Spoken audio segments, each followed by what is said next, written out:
sealed in the underground secret chamber, while he was about to deal with Dagmar, Daka, and Aser. If he had just a little bit more time, his divide-and-conquer strategy would have worked, and Judas and the rest would have come marching to their deaths. Yet, the opposite happened.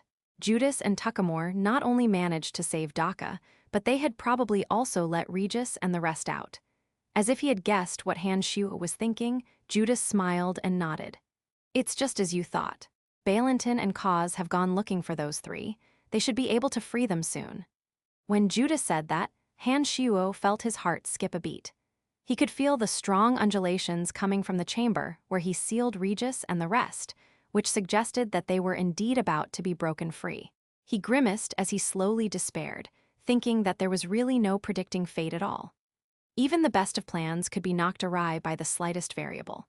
As long as Judas and Tuckamore had been one day late, he would have been able to deal with Asura, Aser, and Daka for good while sealing Regis, Isaiah, and Miller off for good. Even if the rest came later, with Wasir, Sala's, Han Hao, and Andrina's powers, as well as the advantage of being on home ground, he was confident he would be able to stop at least 2 of the 4 from escaping Pandemonium. Now, things had gone beyond his control. The true fight was about to begin, and he didn't feel like he stood a single chance. At that moment, a white bone throne came flying towards them from a distance and stopped beside Han Shuo. Seated in the middle of the throne was Han Hao. He looked around wordlessly and hovered closer to Han Shuo. "Dagmar's dead." His words caused everyone to startle. Judas took a glance at the gloomy-looking Daka before looking at Aser. Shaking his head with a resigned look, he lamented, "I didn't think that Dagmar would be so pathetic as to be wiped out by a former subordinate. To think that I even supported him." Han Shuo was a little relieved to hear the news. After going through all his thoughts once more, he said, "Seems like a battle must happen. If I can kill 1 or 2 of you before the rest comes, we might be able to survive." Daka smirked and said, "In your dreams. Don't think I don't know how Han Hao was able to defeat Dagmar. HMPH, even if he was able to kill him, he isn't any of our match." He glanced at Wasir and Sala's, the latter of which caused his eyes to burn with hatred once more. "Those 2 and you stand no chance against me, Judas, Tuckamore, and Aser. There's no way you'd be able to kill 1 or 2 of us." However, Judas raised his hand to stop the mocking.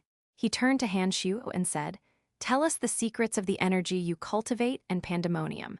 I will allow your divine soul and your wives and children to leave, but Salas and Wasir must remain." To Judas, this battle no longer held much of a point.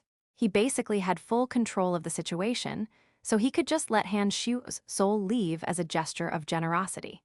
Han Shuo could always spend 1,000 years cultivating to regain his current strength, not to mention his family and friends would be safe. "Brian, this sounds like a proposal you can accept," the cold Wasir said, out of Han Shuo's expectations. He seemed neither elated nor dejected. It was as if he hadn't heard what Judas said at all. He didn't seem to pay his potential death any mind. Chapter 971, Doing So Despite Knowing Otherwise, GDK 971. Doing so despite knowing otherwise now, it seemed that the House of Han was hard-pressed to win in any and all regards. It wasn't that the defenses of Pandemonium were insufficient, nor was Han Shuo's strength inadequate to defend them. The opponent was simply just far more powerful than they had expected. Judas's offer sounded decent. At the very least, it was a surefire way to make sure that not all the members of the House of Han would be wiped out. At the very least, Han Shuo's divine soul would be spared. Wasir's sudden reaction was completely out of Han Shuo's expectations. He looked at the brawny man without saying anything, feeling a little touched instead for Wasir's act of self-sacrifice at a moment of crisis in a surprising display of camaraderie. The other sovereign, Salas, only smiled in resignation. He didn't offer to sacrifice himself like Wasir did, but he didn't immediately beg Daka, Judas, and the rest for mercy either, as he knew more than anyone else that the Godhunter Alliance never left debts unsettled.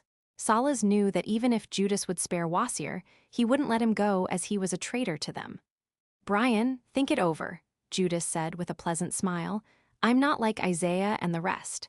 I won't plot against you secretly right here. As long as you are truly willing to tell me the secrets of Pandemonium, I assure you that I'll let your divine soul leave in peace." Judas, Daka yelled. The members of the House of Han don't include Han Hao. Anyone else can leave, but not him. You've seen how he killed Dagmar yourself. I can't let this go unpunished on the behalf of Dagmar's subordinates. Stunned, Judas turned to look at Han Hao before nodding. He and Daka had taken it for granted that Han Shu would already submit to them, so they were now going over the fine details.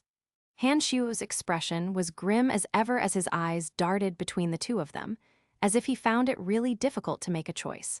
Moments later, he suddenly sighed and said to his unhurried enemies, "From the moment I got into the limelight, I've never submitted to anyone before. Not back then, not now, not ever." Daka's expression turned cold as he laughed. "Then, this will be your death wish. Brian, you really should reconsider. We have experts here who are well versed in the intricacies of the soul. The moment we kill you, the secrets your divine soul keeps will still fall into our hands all the same." "Why bother?" Judas advised one last time. "I'm the kind of person that does it despite knowing otherwise." Han Shu spat. Judas nodded and turned to Daka and Tuckamore. "Looks like we'll have to do it the hard way.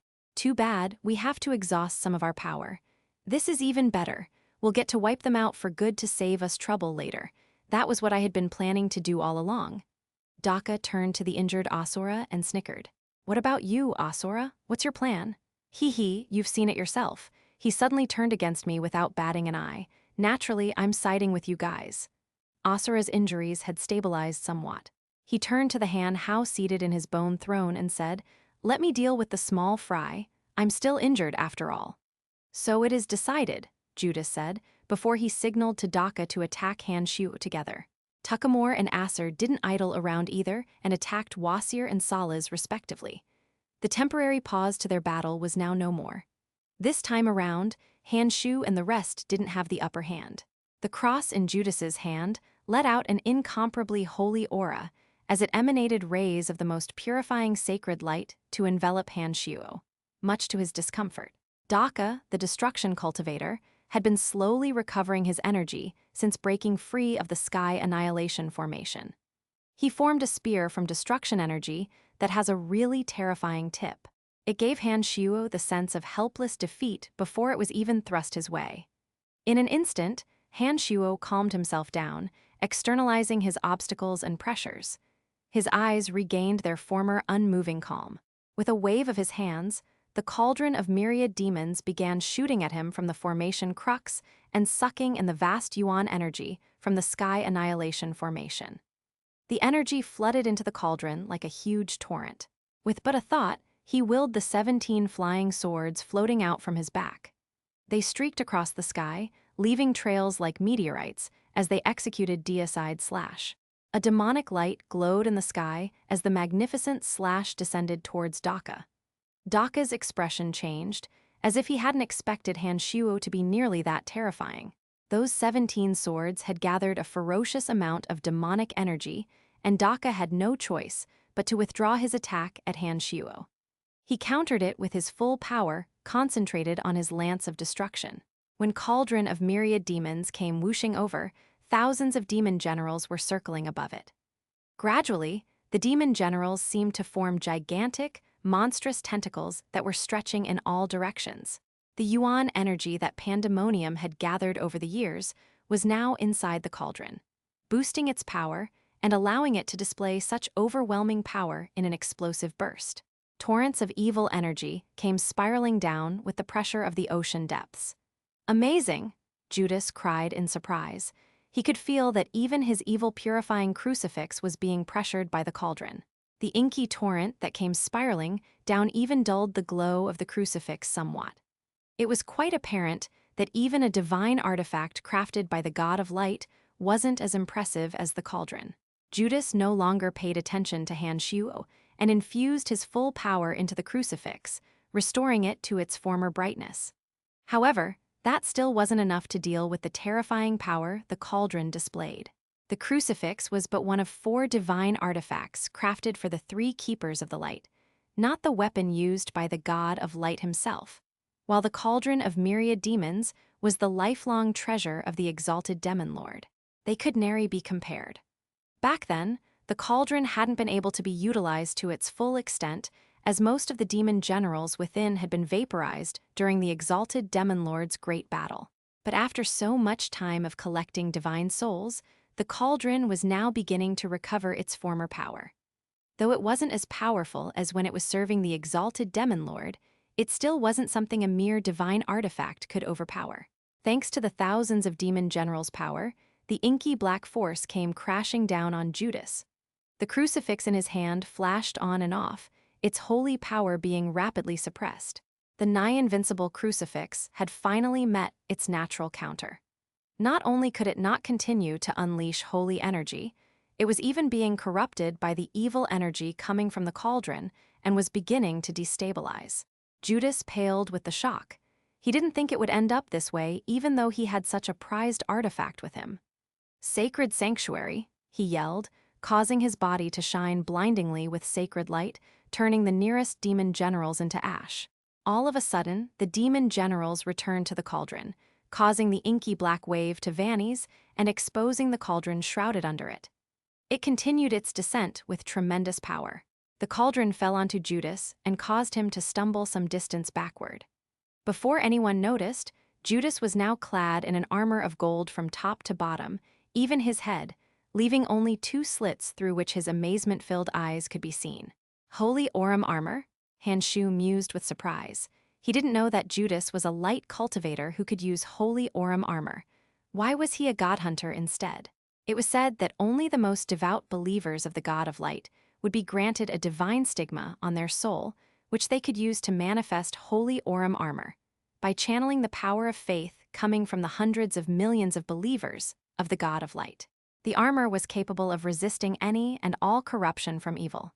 Seeing Judas use it, Han Shuo was filled with questions. He even wondered if Judas was truly a hegemon. "Truly amazing," Judas said with praise once he found stable footing. Even after summoning Holy Orim armor to overcome the overpowering cauldron, he still took quite a bit of toll from it. The immense power still bewildered him endlessly. The mere sight of the cauldron filled him with excitement. "Daka, I don't care how you split up Pandemonium. All I want is that little trinket over there," Judas said. It was as if he had found what he truly needed. "You cultivate light energy. What would you need an evil divine artifact for?" Daka had expended quite a bit of effort to counter Deicide Slash, but he couldn't just let that comment stand. "You can have Pandemonium. I want that cauldron." Judas glanced at Daka with a hint of insidiousness despite his smiling expression. "First come, first serve," he said, before he glowed blindingly and charged towards the cauldron, maniacally laughing along the way. Chapter 972, Uncontrolled. Chapter 972. Uncontrolled translator. Ryagawa TLC. Hedonist. After Judas armored up, he still dared to give the cauldron another direct counter. It was a sign of his absolute confidence in his strength. The crucifix shone even brighter now that he was clad in Holy Orim armor. The holy power was far more intense than before. With the crucifix and Holy Orim armor, Judas seemed like the embodiment of the God of Light himself. There was no way people would associate him with a hegemon of the God Hunter Alliance. Han Shuo felt greatly pressured from the holy power that was coming from Judas. He had no choice but to send a stream of energy into the cauldron to aid it in resisting all that holy power. The whole time, he had thought that Daka was the strongest fighter in the God Hunter Alliance. Now that he had seen Judas's holy power, he knew that Judas, the one who betrayed the God of Light, was even more terrifying.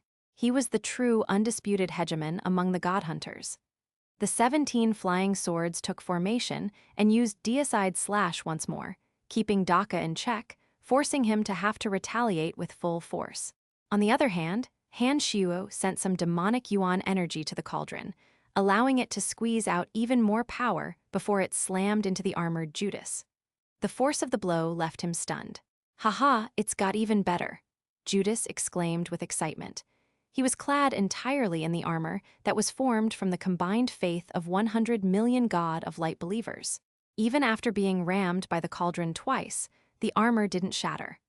The condensed faith shone brightly with holy energy like the sun, seemingly able to resist any and all forms of corruption. "Han Hao, you aren't my match," Asura smirked. Earth energy filled his body, making him feel like a magnificent mountain.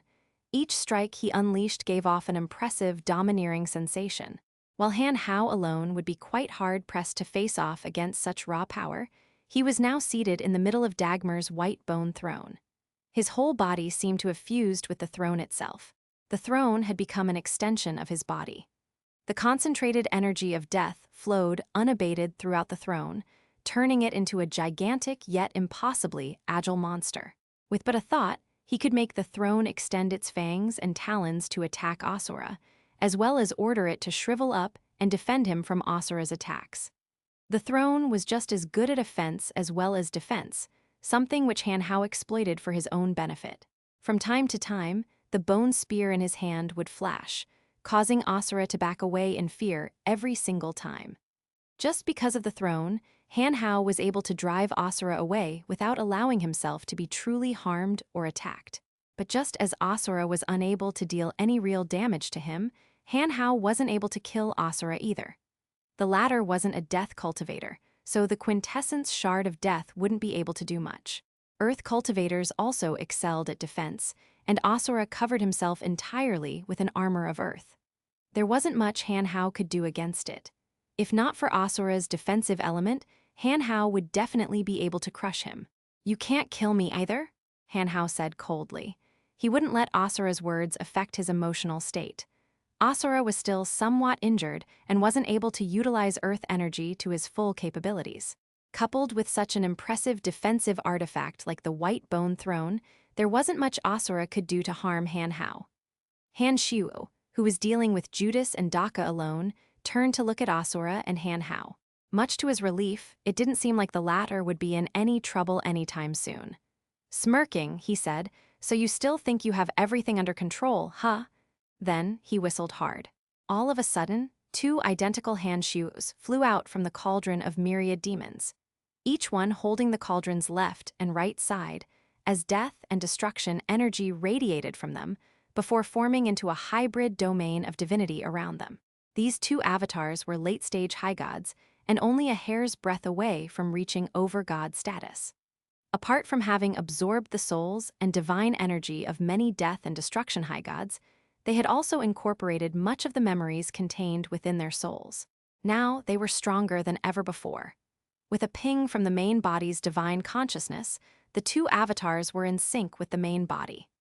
Suddenly, the death and destruction domains of divinity shifted into a new, never-before-seen domain of divinity with the cauldron in the very center, instantly spreading out and enveloping the whole area. The cauldron in the center focused the death and destruction energies together, causing the combined domain to be able to repel other types of energies. Daka's expression immediately changed when he realized that he was no longer able to truly grasp the laws of destruction despite being an overgod of destruction.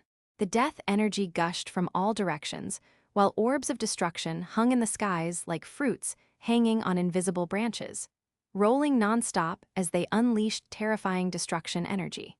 Daka looked up and found that the orbs of destruction above not only had death and destruction energy within, the orbits on which they spun also contained traces of the true essence of the laws of destruction. If a minor god that cultivated destruction energy looked at the orbs, they would be able to comprehend new ways to utilize destruction energy, becoming even more powerful in the process. Inside the hybrid domain, Judas immediately noticed the light coming from his holy Aurum armor dimming. Even his evil-dispelling crucifix didn't seem to be able to hold out against the combined domains. The two avatars that were not even at the over-god level were far greater than the sum of their parts. The combined domain of death and destruction influenced everyone within its bounds and affected their power, with but a single exception: Han Hao, who bore the death quintessence shard. The death element of the combined domain was actually not affected by his shard's influence, much to his shock. Suddenly, without any warning, Han Hao shone brightly, and it was completely out of his control. One rune after another surfaced from his body as a gigantic image of a tombstone manifested behind him. The moment the tombstone appeared, it seemed to affect the new hybrid divinity domain. The two forces deharmonized and clashed and caused rampant energies to shoot all over the place. The tombstone was not controlled by Han Hao, and the clash of the two forces was far out of his expectations. It had happened so fast that he wasn't able to respond to it. Han Shuo was just as surprised. He didn't think his avatar's hybrid divinity domain would clash with Han Hao's quintessence shard just because it contained some death energy too. Eventually, the hybrid domain began to fracture, causing the death energy within to flow towards Han Hao. The remaining destruction energy was no longer able to support the hybrid divinity domain. Ha ha ha, truly interesting. To think the father and son would turn on each other. Asura had been blown away when the new domain just formed, but now all he could do was laugh. It's the quintessence shard. It can't be anything else. Judas cried when he turned to look at Han Hao. When Tuckamore and Asura heard that, they looked at Han Hao disbelievingly too. The chaotic battle had come to a halt the moment Han Shuo's hybrid divinity domain clashed with Han Hao's death energy, causing the other overgods who weren't aware of the quintessence shard to gape at him. Even Salaz and Wasir were shocked as they realized the reason Nastor had gone to Omphalos to interrogate Log. It appeared that the overgod of death himself had indeed been looking for the quintessence shard. It was no wonder an exalted being like him would come to the fringe all the way from the Death Dominion. We have to end the battle quickly. It wouldn't be long before the overgod of death returns. If we don't leave before he arrives, we might end up on his dinner table, Daka said hastily. Everyone knew that Nestor was extremely sensitive towards the quintessence shard of death. It was a separate matter if he did not activate the shard, but Han Hao had manifested it directly, out in the open. There was no doubt that Nestor would immediately sense the shard's power and come. While the hegemons normally liked to throw their weight around normal folks, they knew that they were far from Nestor's match. The overgod of death could easily wipe out every overgod in the fringe all by himself. Let's make haste, Judas said before he laughed out loud all of a sudden. Haha, Regis, Isaiah, Miller, and the rest are here. The battle's as good as over. As he had stated, there were indeed 5 figures coming from the distance. Chapter 973, Unyielding GDK 973. Unyielding Translator, Ryagawa TLC. Hedonist Regis, Isaiah, Miller, Balinton, and Cause had finally arrived. The former 3 had been injured and imprisoned in the secret chamber by Han Shuo and wouldn't have been able to escape with their powers alone. It didn't help that the chamber forbade the use of all energies. Even so, Cause and Balinton, who came from the divine dominions of life and fire, weren't hurt, so they used fire and life energy to attack the secret room nonstop. As Han Shuo drew away too much Yuan energy, coupled with the odd events occurring in the Sky Annihilation Formation, the secret chamber's defenses were heavily weakened, so it crumbled from their nonstop attacks. If the threat of Judas, Daka, and the rest alone was enough to get Han Shuo and his gang in trouble, they would soon be pushed to the breaking point with the arrival of new foes. As Judas had said, the battle was already coming to an end. Being surrounded by every remaining hegemon, Han Shuo smiled bleakly. He said, "Looks like we're forced into a corner. Wasir Salaz, I have let you 2 down this time around. It appears that you're going to be doomed with us." The hegemons were not in a rush to act. Instead, they formed their own domains of divinity to lock the whole area down, keeping Han Shuo and the rest confined within. With so much power on their side, Judas and the rest could be sure that Han Shuo and his cohort would not be able to match them. To prevent them from escaping, Regis, Balinton, and the others had sealed up the surrounding routes with their respective energies before joining up with Judas. Layer after layer of barriers spread outwards and enveloped Han Shuo, Wasir, Salaz, and Han Hao. Within them, the laws of space were erratic. Even an overgod well-versed in the Space Edict wouldn't be able to escape from the area. Han Shuo laughed forlornly while Wasir and Salaz sighed at the same time. They knew that they had failed and there was no more hope for them to leave alive.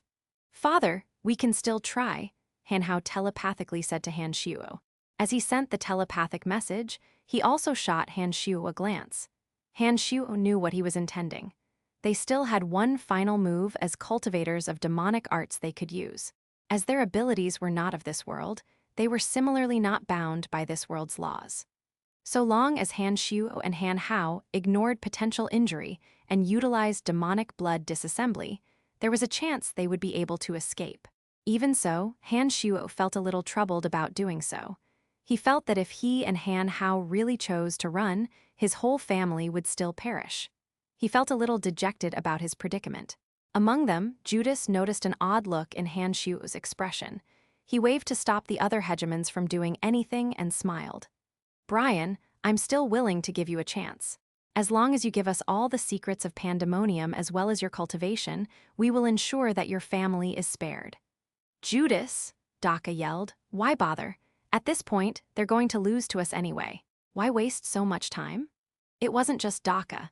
The other hegemons were feeling rather annoyed about Judas making the decision without consulting them first. Regis, Isaiah, and Miller were even more pissed, considering that they had been hurt and imprisoned by Han Shu just moments before. Isaiah smirked and said, "Judas, you don't call the shots in the God Hunter Alliance. Today, the House of Han must perish." A little stunned, Judas smiled and said, "You think you three have any right to speak?" He pointed at Acer and Daka and continued, "And you too. Didn't I come with Tuckamore to save you lot? If not for us, you would have perished at their hands already.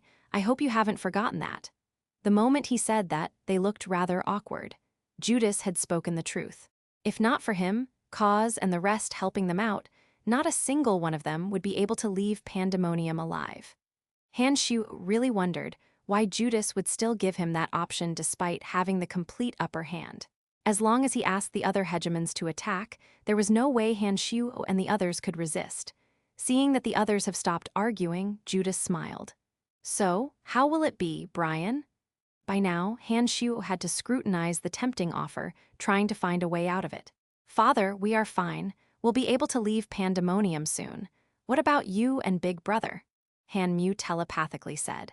Though wavering over Judas's offer, Han Shu was elated to receive Han Mu's message. However, nothing showed on his face.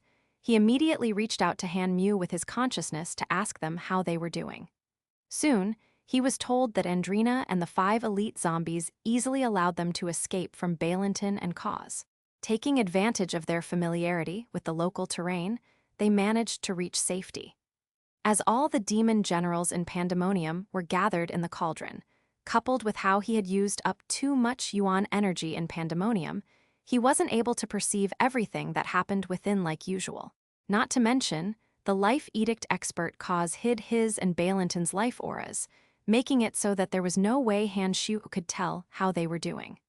That was why he had been worried about his family and the 5 elite zombies the whole time. But now, he was finally relieved after hearing that they were safe. "There's no need to use that. I still have one trick up my sleeve," Han Shu telepathically told Han Hao, who seemed a little stunned to hear it. He didn't seem to be aware of what Han Shu was planning to do. "Judas, my answer is the same. I am someone who does things knowing that I might well fail," he proudly proclaimed. Surprised, Judas shook his head with a resigned smile and sighed. "What's the point of all this?" He waved and said, "Since that's the case, I believe Brian is still planning something. We better keep our guard up." The other hegemons were waiting for Han Shu to say exactly that. They didn't believe that Han Shu would really have any way he could use to turn the tables. Instead, all they saw was a dead man still walking. They smiled eerily as they closed in on him step by step, each forming a small energy field concentrating the energies they cultivated. "Brian, I wouldn't blame you if you had accepted his terms," Wasier suddenly said as he turned to him. Han Shuo laughed out loud and said, "What are you talking about? Either we survive together or we perish. There's nothing more lowly than sacrificing a friend's life for your own. It's not something I would stoop to doing." When Salas heard him say that, a hint of a sparkle could be seen in his eyes. "Brian, oh Brian, I really didn't misplace my trust in you. You're completely unlike crooks like Log and Tyre. Today, we fight side by side till our deaths." Wasier felt a little touched too. He nodded sincerely and said, "Then let's fight. To die fighting alongside worthy friends, there is no greater honor to a warrior than this." He turned his fierce, cold eyes to Regis and Miller who were approaching him. When the two heard Wasier say that, they felt a chill in their hearts. They slowed their footsteps and put up their guard, as if they were facing off against a mighty foe. Overgods who were determined to fight to their deaths were the most terrifying. If Salas and Wasier used a suicidal move to take them down together, Regis and Miller might not be able to live through it either. Whether we'll die is not set in stone yet. Han Xiu yelled loudly, and his howl seemed to break down the layers of barriers all over. Sounds of explosion could be heard in the distance as pandemonium itself shook furiously. The secret chamber cracked open, and many energy towers and stone pillars exploded. There was even sound coming from the Sky Annihilation Formation. The ground cracked apart as dense yuan energy gushed out from them. Beneath their feet, a large crevice had suddenly appeared. Isaiah and Asura, both experts of the earth element, were actually unable to detect the sudden change in energy in the ground. They looked dumbfoundedly at the cracking earth beneath them and rapidly tried to probe the crack. Daka widened his eyes and signaled to Acer before the two of them charged through one of those crevices. Balintin, Kaz, Asura, and Tuckamore also stood beside similar crevices. They knew that Han Shuo had a son who was an elusive master of earth energy. If Han Shuo and the rest were able to escape through those crevices, the Godhunter Alliance would be made a laughingstock for losing them after basically cornering them. Han Shuo laughed maniacally, and pandemonium reacted with loud explosions occurring all across it, as if his laughter was the taboo act that triggered it. Nobody knew what he was planning to do. Chapter 974, Rampant Change, Chapter 974. Rampant Change Translator. Ryagawa TLC. Hedonist Han Shuo had expended quite a lot of effort in building pandemonium. There were too many secrets within that outsiders were unaware of, most of which had cost Han Shuo lots of wealth and materials to make. For Han Shuo, whose power was at the Skybreak realm, he had absorbed lots of experience about offensive formations from the cauldron of myriad demons. Coupled with his understanding of demonic arts, his formations contained specialized knowledge that only he knew. If Han Shuo was an artist, then pandemonium was his masterpiece made with the summation of his skills and knowledge. Within it, there were some special mechanisms that had never been activated before. The whole time, these places didn't seem to have any utility or special function, so most people just thought that they were useless. Even the 5 elite zombies were oblivious to their functions. Only Han Shuo knew what they were truly for. The changes came suddenly. Huge crevices appeared on the ground where yuan energy gushed out uncontrollably, resulting in strong winds and flying sand and rocks. It suddenly seemed like the end of the world was descending on pandemonium. Needless to say, given their strengths, Judas, Daka, and the other hegemons were incredibly sensitive to changes in the environment. They knew something was off with the odd changes occurring in pandemonium. Without speaking a word, they all charged towards the crevices in an attempt to stop Han Shuo and the rest from escaping through them. Han Shuo did see what they were trying to do, but did nothing to stop them. His lips curved into a cold smirk as he let out another ear-piercing howl, which seemed to cause pandemonium to transform once more. Vast amounts of yuan energy came flooding in like a huge torrent. Rumbling could be heard from the many dark clouds that had gathered as the yuan energy came plummeting down. It was as if all the negative energies in the world had gathered together and was about to wipe out all life. At the same time, a shocking wave of energy emanated from Han Shuo. The cauldron floated menacingly in midair as it sent out thousands upon thousands of demon generals that flew into the oppressive dark clouds. "Brian, stop it with your tricks. As long as you tell us everything, we will agree to Judas's suggestion." Perhaps because he was frightened by the rapid changes, Isaiah, who was initially for killing everyone in the House of Han, began to want to compromise. Hearing that, Regis and Miller also agreed. Daka and Acer still seemed rather hesitant and didn't say anything about it. Nobody knew if they agreed with what Isaiah had said. Judas smiled slightly, but he felt a little displeased with what Isaiah had said. He gave him a mocking glance. Wasir and Salaz, who had prepared themselves for the possibility of dying, were just as surprised to see what Han Shuo had done to cause all these rapid changes. Now that survival was still in the cards, their fighting spirit flared up. They stood together with Han Shuo with the intent of betting all they had with him. Han Hao, now delighted, levitated on the throne to Han Shuo's side. The moment Han Shuo acted, he would help him out with the charge. While the hegemons were rapidly trying to salvage the situation, the killing intent, hatred, resentment, and other negative energies condensed into the dark clouds, descending upon the defensive barriers and seals they had placed around the area. The seal Miller deployed was first to be destroyed, while the other barriers were cracking and shattering. It appeared that they will soon all be removed. Then, without any warning, a sudden burst of yuan energy pushed everyone apart, while the killing intent from the menacing dark clouds entered the cauldron in an instant, causing it to grow in size multiple times before it charged towards Judas. Judas' face jolted as he got the feeling that he was no match for the cauldron. Instead of taking it head-on as he did previously, he chose to evade. "Salas, Wasir, go now," Han Shu cried as he pointed with his left hand at the crevice that was being filled with yuan energy as it suddenly became much larger, revealing a large, seemingly endless abyss. The force was so great that Asura, who was blocking the crevice, was forced to back away rapidly like a drunk man stumbling backward. "What about the two of you?" Salas wondered. They didn't leave immediately like Han Shuo had asked him to. "Han Hao and I will escape with our own methods, so don't worry. Quick, this is my final resort. Once the energies disperse, I will no longer be able to gather them again. I can't keep this on for long, so you must leave now. Let's go." Wasir shot Han Shu a solemn glance before he leaped into the abyss wordlessly. Han Shu could tell how much he trusted him based on that. After blanking out for a moment, Salas steeled his resolve. "Take care. I'm still waiting on you to fulfill your promise. As long as you can escape alive, I will take you as my master." He then jumped into the crevice after Wasir. "Stop them," Daka yelled. Balinton and Kaz, who were closest to the crevice, hastily charged at them. Han Shu closed his hands and unleashed a focused beam from his palms, causing the yuan energy that was pushing Asura away to form into an insurmountable obstacle that kept Balinton and Kaz outside, allowing Wasir and Salas to slip away.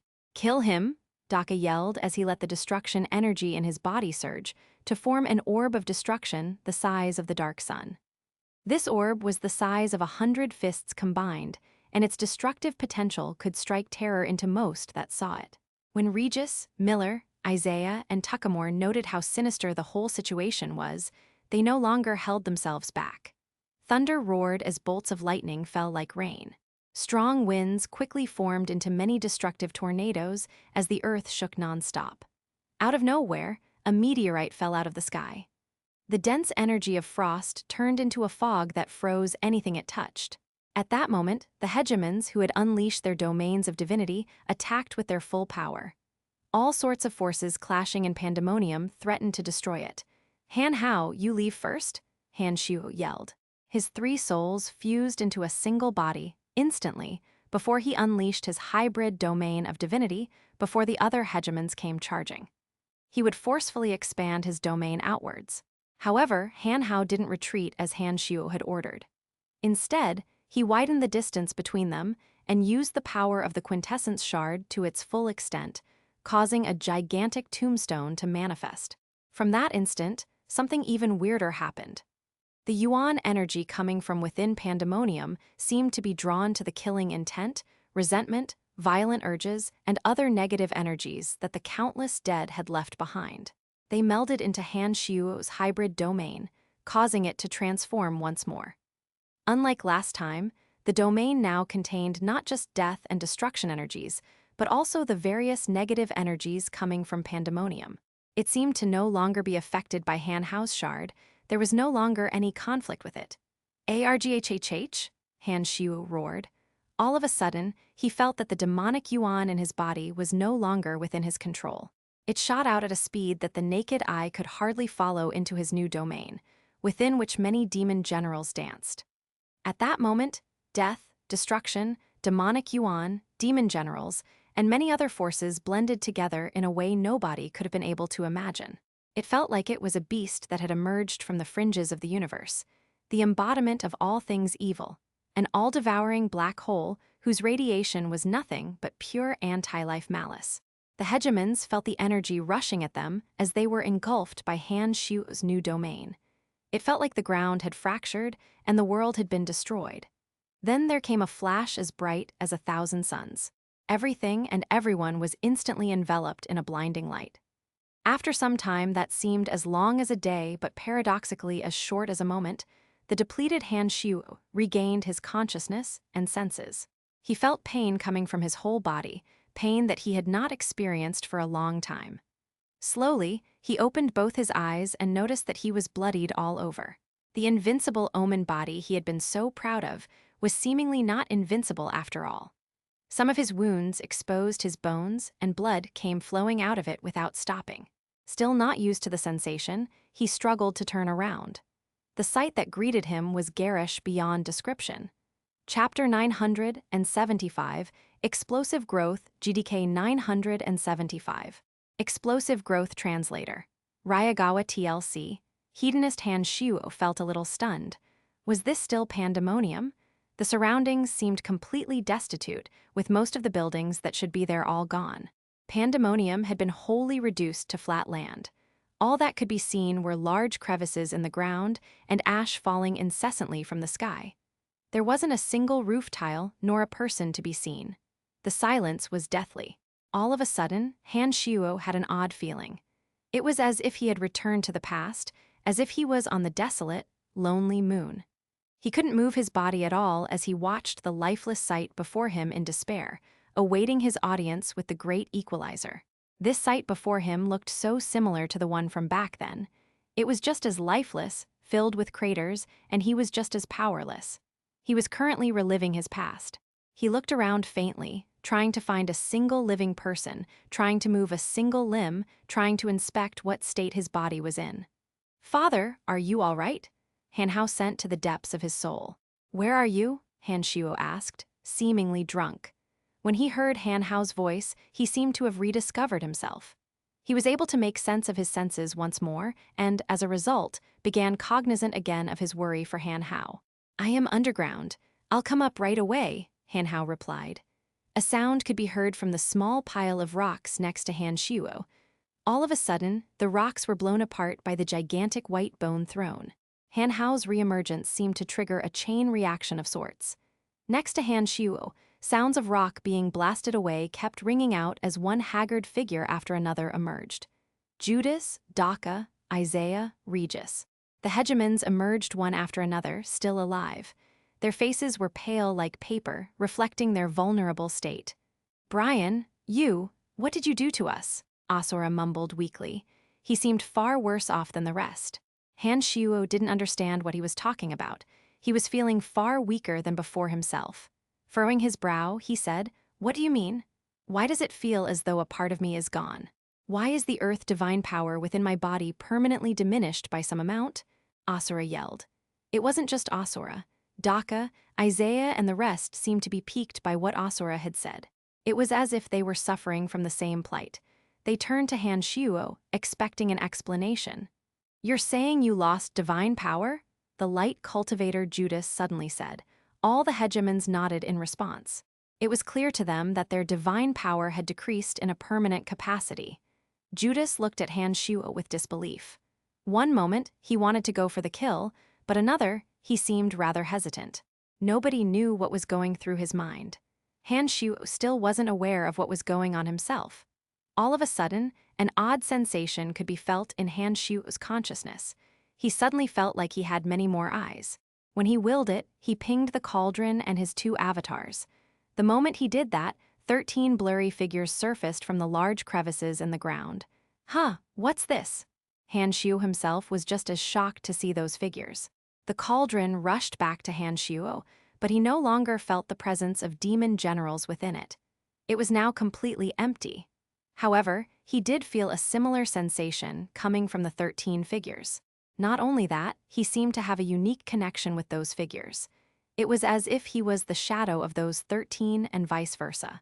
What in the world is going on? "Master, I don't know why, but all the demon generals experienced a change. The energies they had cultivated back, when they were alive, resonated and fused together, eventually causing those demon generals that cultivated the same energy to fuse into one. As a result, 13 life forms with your soul imprint were formed based on the 13 energies. They are a new type of avatar, one that's even more unique than those of Demon Slayer Edge or the Skeletal Staff. In fact, I'm not even sure which classification of life form they belong to," the Cauldron Spirit said. For a moment, Han Shuo was confused and couldn't understand what he meant. "What about those two avatars of mine?" "They exploded after the Great Force struck. However, their souls and power seem to have fused into the new avatars. You can feel it yourself. The death and destruction avatars should already be completely synchronized, with you without even having to acclimate to you. Han Shuo tried to sense the aura of the 13 figures. Gradually, he noticed that they did indeed have some sort of odd connection with him. The 13 shadows included darkness, earth, fire, water, wind, lightning, death, destiny, space, life, death, destruction, and fighting aura. The death and destruction avatars felt more distinct to him than the rest. When he willed it, he felt an odd sensation entering his mind. Ha ha ha, ha ha. The two avatars that were more distinct than the rest suddenly laughed, but they sounded different. Han Shuo felt like he was controlling 3 bodies with a single soul. Compared to before, it didn't feel one bit different from a synchronized soul. In fact, they were even more tightly synchronized than before. The sense of unity was truly a wondrous one. The death and destruction clones gave off the purest aura with respect to their corresponding cultivations. Gradually, they turned into humanoid figures roughly 5 times the size of Han Shuo and molded themselves to look exactly like him. "What the?" Judas cried. He was completely flabbergasted. It was as if he noticed the fishy part about the 13 figures that rose into the sky. Even Daka and the other hegemons merely stared blankly at them. The 13 energies. "What the heck is going on here?" Daka cursed. "Wait a second, could it be these things that took our power?" Asura could feel familiar earth energy coming from one of those figures. "As long as he doesn't die, we will never be able to have peace. One day, all of us will die because of him," Daka yelled, despite not being able to so much as control his beating heart. The hegemons were now united and no longer seemed hesitant. They had firmed their resolve to kill Han Shuo for good. At that moment, the destruction and death avatars fused together, melding the 2 energies into one as they formed the hybrid divinity domain. The overlapping avatars' shadows shimmered as it absorbed the lightning figure into them, adding the power of lightning into the hybrid divinity domain and doubling its power. Han Shu's face was contorted from the effort he expended in controlling the 3 avatars. He left his injured body unattended and focused his full attention on them instead, causing the darkness, wind, and water figures to overlay each other. The strain on Han Shu's consciousness grew exponentially with each avatar fused. After having the darkness, wind, and water avatars overlay with each other, his consciousness, as powerful as it is, reached its maximum working capacity, and he could no longer get the other avatars to fuse. This was the limit his consciousness could sustain.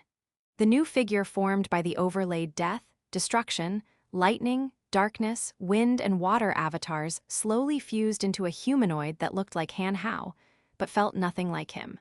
The combined 6 energies all manifested within the new divinity domain. Die! Asura felt a primal fear towards Han Shu's new body and was the first to charge in. The new Han Shu gave him a casual glance and simply raised a hand. Boundless, never-seen-before energy collected and engulfed Asura. Instantly, Asura's body disintegrated and vaporized. Even the strongest earth armor he could make was useless. In the end, he fell to the ground in bloody tatters, out of which a gray soul emerged. The cauldron didn't waste any time and sucked the soul into it, sealing it for good. The hegemons, having witnessed the effortless kill, now looked different than before. They exchanged glances as they retreated backwards in abject fear. They no longer had the courage to face Han Shuo. Chapter 976, Lord of All Things Demonic GDK 976. Lord of All Things Demonic Translator. Ryagawa TLC. Hedonist currently, Han Shuo was giving off a really terrifying vibe. Even Asura, an earth overgod, was helpless to resist and had been killed in an instant. Han Shuo now seemed to be in the league of quintessence overgods. After witnessing someone as powerful as Asura being wiped out in basically a single moment, the others shuddered from the chill and immediately retreated. Even staying for a single second longer meant risking being taken out by Han Shuo. The overlap of the 6 avatars of death, destruction, lightning, darkness, wind, and water hovered in the air like a towering titan. Its divinity domain was a huge storm of 6 energies blending and melding together. "Father, they're getting away," Han Hao cried.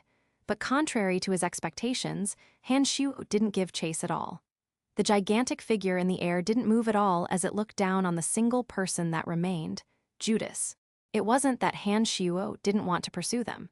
Instead, the six-energy avatar congregate had to be actively maneuvered by his consciousness and couldn't be willed to move around as he pleased.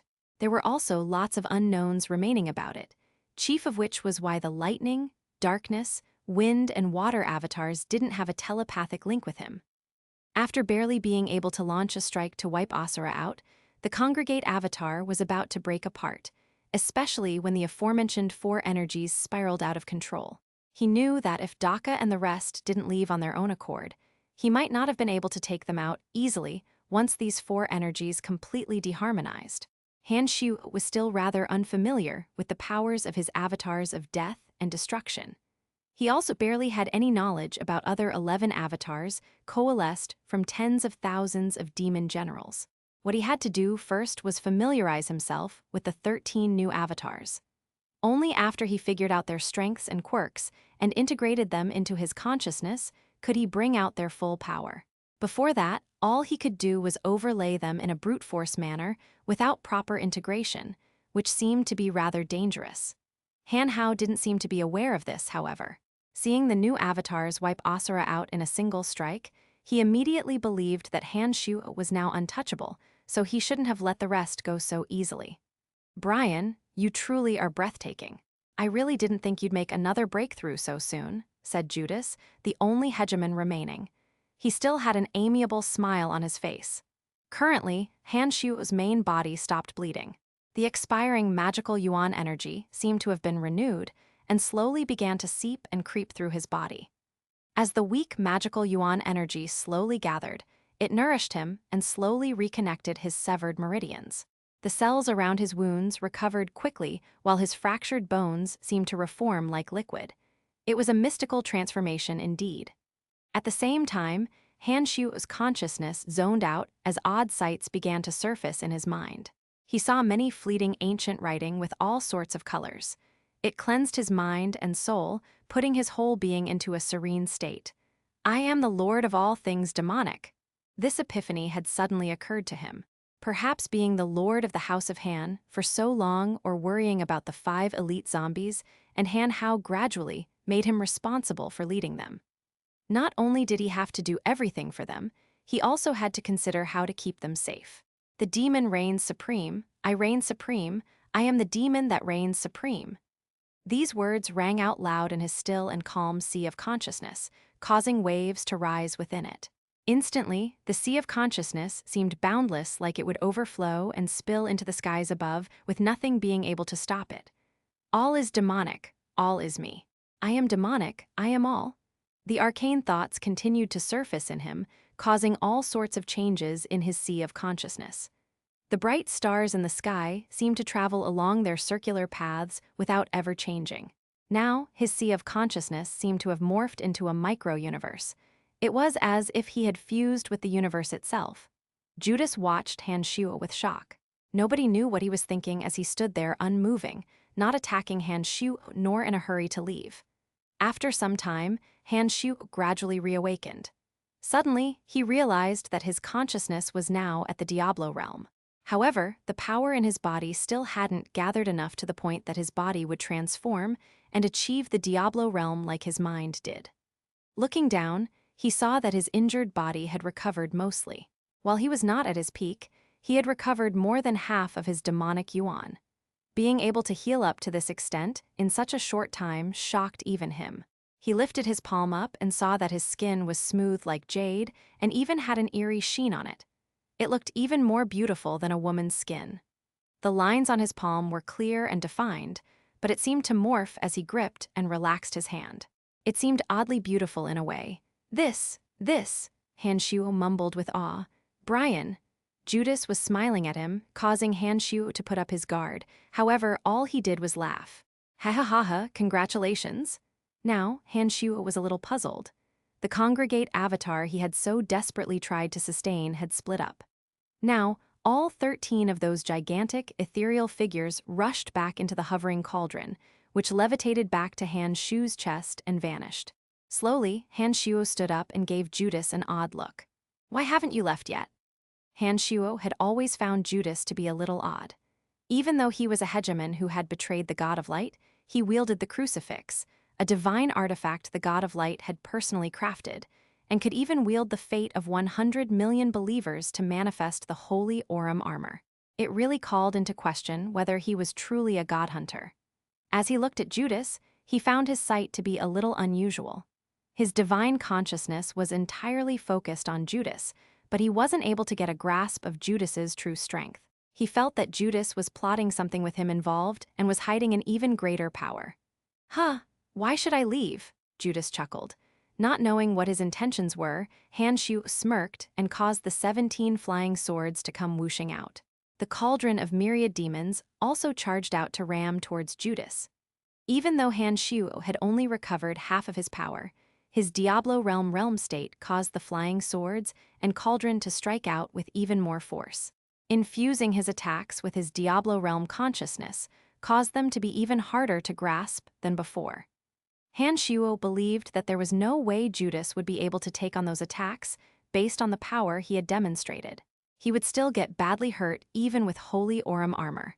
However, things turned out differently from what he had expected. All of a sudden, Judas shone like a bright sun as a wave of holy energy came descending from the sky into his body. Though mediocre before, Judas's holy Orim armor now had a different glow. The crucifix in his hand lurched upwards as the sacred light energy came washing down upon it. Both the flying swords and cauldron were unable to break through the crucifix's defenses. Shocked, Han Shu retrieved his weapons and asked, "Who in the world are you?" "Nestor and the others are almost here." "HMPH, you better watch out for Han Hao," Judas said smilingly as he stopped. Han Shu was even more flabbergasted now. There were few in the entirety of Elysium who dared to address Nestor by name. Who in the world was Judas? Before Han Shu could react, the goddess of destiny and god of death simultaneously appeared out of thin air. Nestor's gaze was immediately affixed on Han Hao. "I didn't think that even I would be tricked." The goddess of destiny's star-like eyes turned to Han Shuo, then Han Hao before they finally stopped on Judas. "What in the world are you doing?" Seeing the goddess, Judas didn't prostrate himself like Han Shuo had expected. Instead, he fearlessly laughed and said, "I was just applying some pressure on him to help him grow faster." "Haha, you also know that we don't have much time to spare. Look there, thanks to me, he has gotten stronger now." Chapter 977, New Quintessence GDK 977. New Quintessence Translator, Ryagawa TLC, Hedonist God of Light. "You're the God of Light?" Han Shuo snapped when it finally dawned on him. Judas nodded with a smile. "That's right, indeed I am. I'm only borrowing Judas's body. Brian, oh Brian, you truly are more amazing than anyone would have expected." Judas directly admitted to being the God of Light. Han Shu immediately knew why he remained behind even though the other hegemons had left after witnessing his newfound strength. An overgod with a quintessence was easily 100 times more powerful than overgods the likes of Daka. Though they shared the same descriptor, it couldn't be further from the truth. An overgod with quintessence wouldn't be afraid of being harmed by Han Shuo.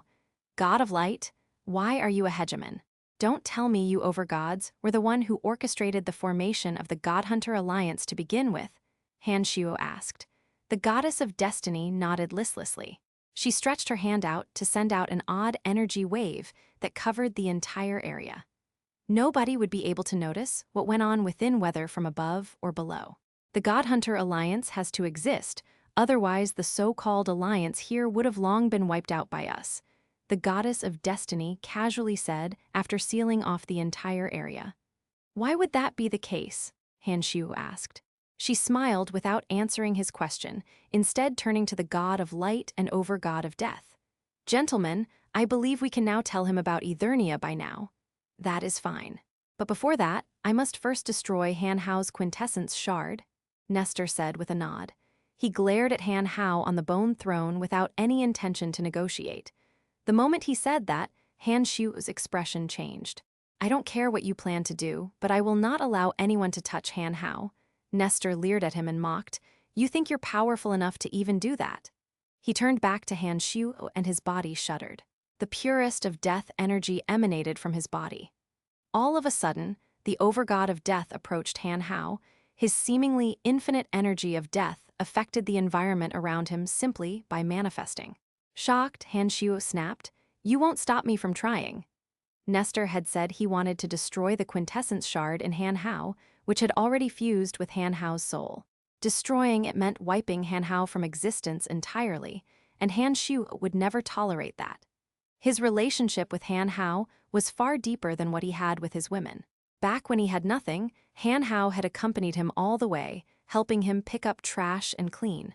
He was an integral part to his life, and he wouldn't allow anybody to touch him, not even Nestor. With a thought, the 13 avatars came out of the cauldron. 6 of them, death, destruction, lightning, darkness, wind, and water respectively, overlaid with one another to unleash the new domain of divinity. This time around, Han Shuo had a much easier time controlling the 6 avatars with his consciousness, unlike before. Even so, he still hadn't yet stabilized his new growth and was only able to use 6 avatars for now. The new congregate force formed a barrier that enveloped Han Hao, stopping the encroachment of Nestor's energies. Han Shuo couldn't afford to hide any ounce of his power when facing off against a foe like him. The new domain that formed was unique in that 6 waves of energy flowed through it like water. Ooh! The goddess of destiny seemed really interested in this new energy. She turned to the possessed Judas and asked, "What's going on?" Judas laughed and shook his head. "I don't know myself. Perhaps this is what makes the energy he cultivates so special. It has to be a wondrous reaction between his energy and our universe's energy for something like this to even be possible. But worry not. His new power isn't perfect yet. Just fusing them together by force isn't going to unleash too much energy. Ha ha ha, it's still all under our control." Under control, huh? She wore an odd expression on her face. This is only the start. He still hasn't managed to master his powers yet, but when he does, it will surely be very different from how it is now. This Brian is both promising and worrying. Even though she had basically mumbled the whole thing, Judas heard it all clearly. He knew what she was implying.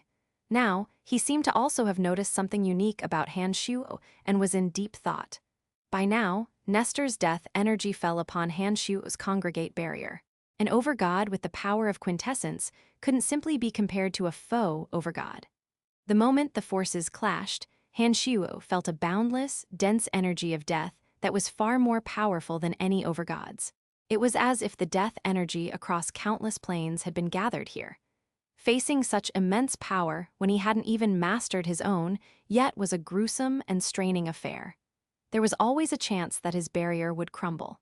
Not only that Nestor could draw the purest death energy from the environment, he himself was a massive battery of densely packed energy, having had billions of years to infuse himself with power, the extent of which nobody could even begin to imagine.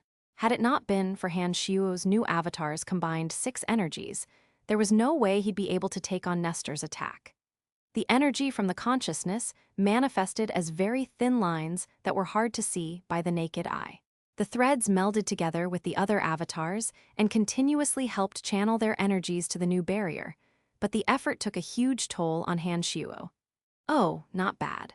Apart from quintessence overgods, nobody has been able to hold out against me for this long, Nestor said in a surprised tone before putting even more pressure on the barrier. "Father!" Han Hao cried.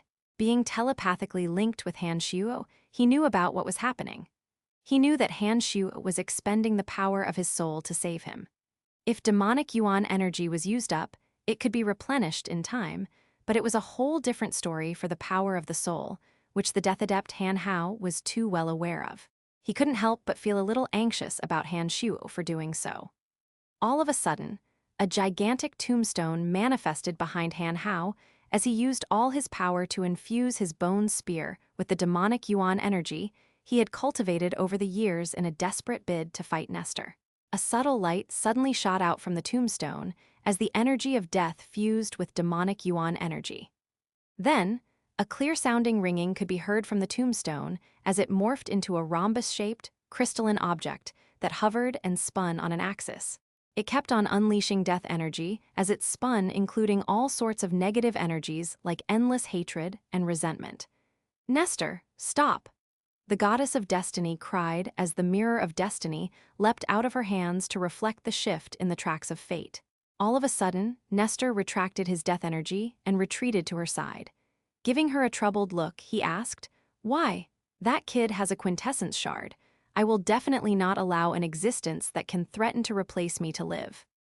The goddess didn't answer him and instead focused on the crystalline object that spun near Han Hao's chest with a look of wonder. Judas, mouth agape, muttered, How could this be possible?" The goddess of destiny and the god of light's reactions caused Nestor to look at Han Hao before his expression completely shifted. This is, nodding firmly, the goddess said, "it's the power of the quintessence. A new quintessence formed on his body." The moment she said that, even Han Shuo shuddered. He turned to Han Hao with a look of wonder without letting up the barrier and saw a quintessence, not just a shard. One of the most amazing things in the universe had just manifested on Han Hao's chest. In Elysium, the reason the 12 great overgods reigned supreme wasn't their innate talent, their impressive reputation, nor their long lifespan, but rather their quintessence that nobody else had. It was something that marked absolute superiority amongst even overgods, and now Han Hao managed to form one of his own. What did that imply? Nestor, the goddess, Judas, Han Shuo, and even Han Hao himself were all dumbfounded. What type of quintessence would his be? Chapter 978, Ruminations. Chapter 978, Ruminations. Translator, Ryagawa TLC. Hedonist. Everyone was dumbfounded, including Han Hao himself. He looked down blankly at the spinning rhombus near his chest and felt like it had become his second soul. Thanks to the new quintessence, the hatred, resentment, rage, and all sorts of negative energies all around the world were affected and came flooding in from all directions. This new quintessence almost seemed like the source of all negative energies, which is channeled and gathered for Han Hao to use. The rhombus-shaped quintessence spun around a few more times before entering Han Hao's head and was enveloped by his divine soul, becoming one with it.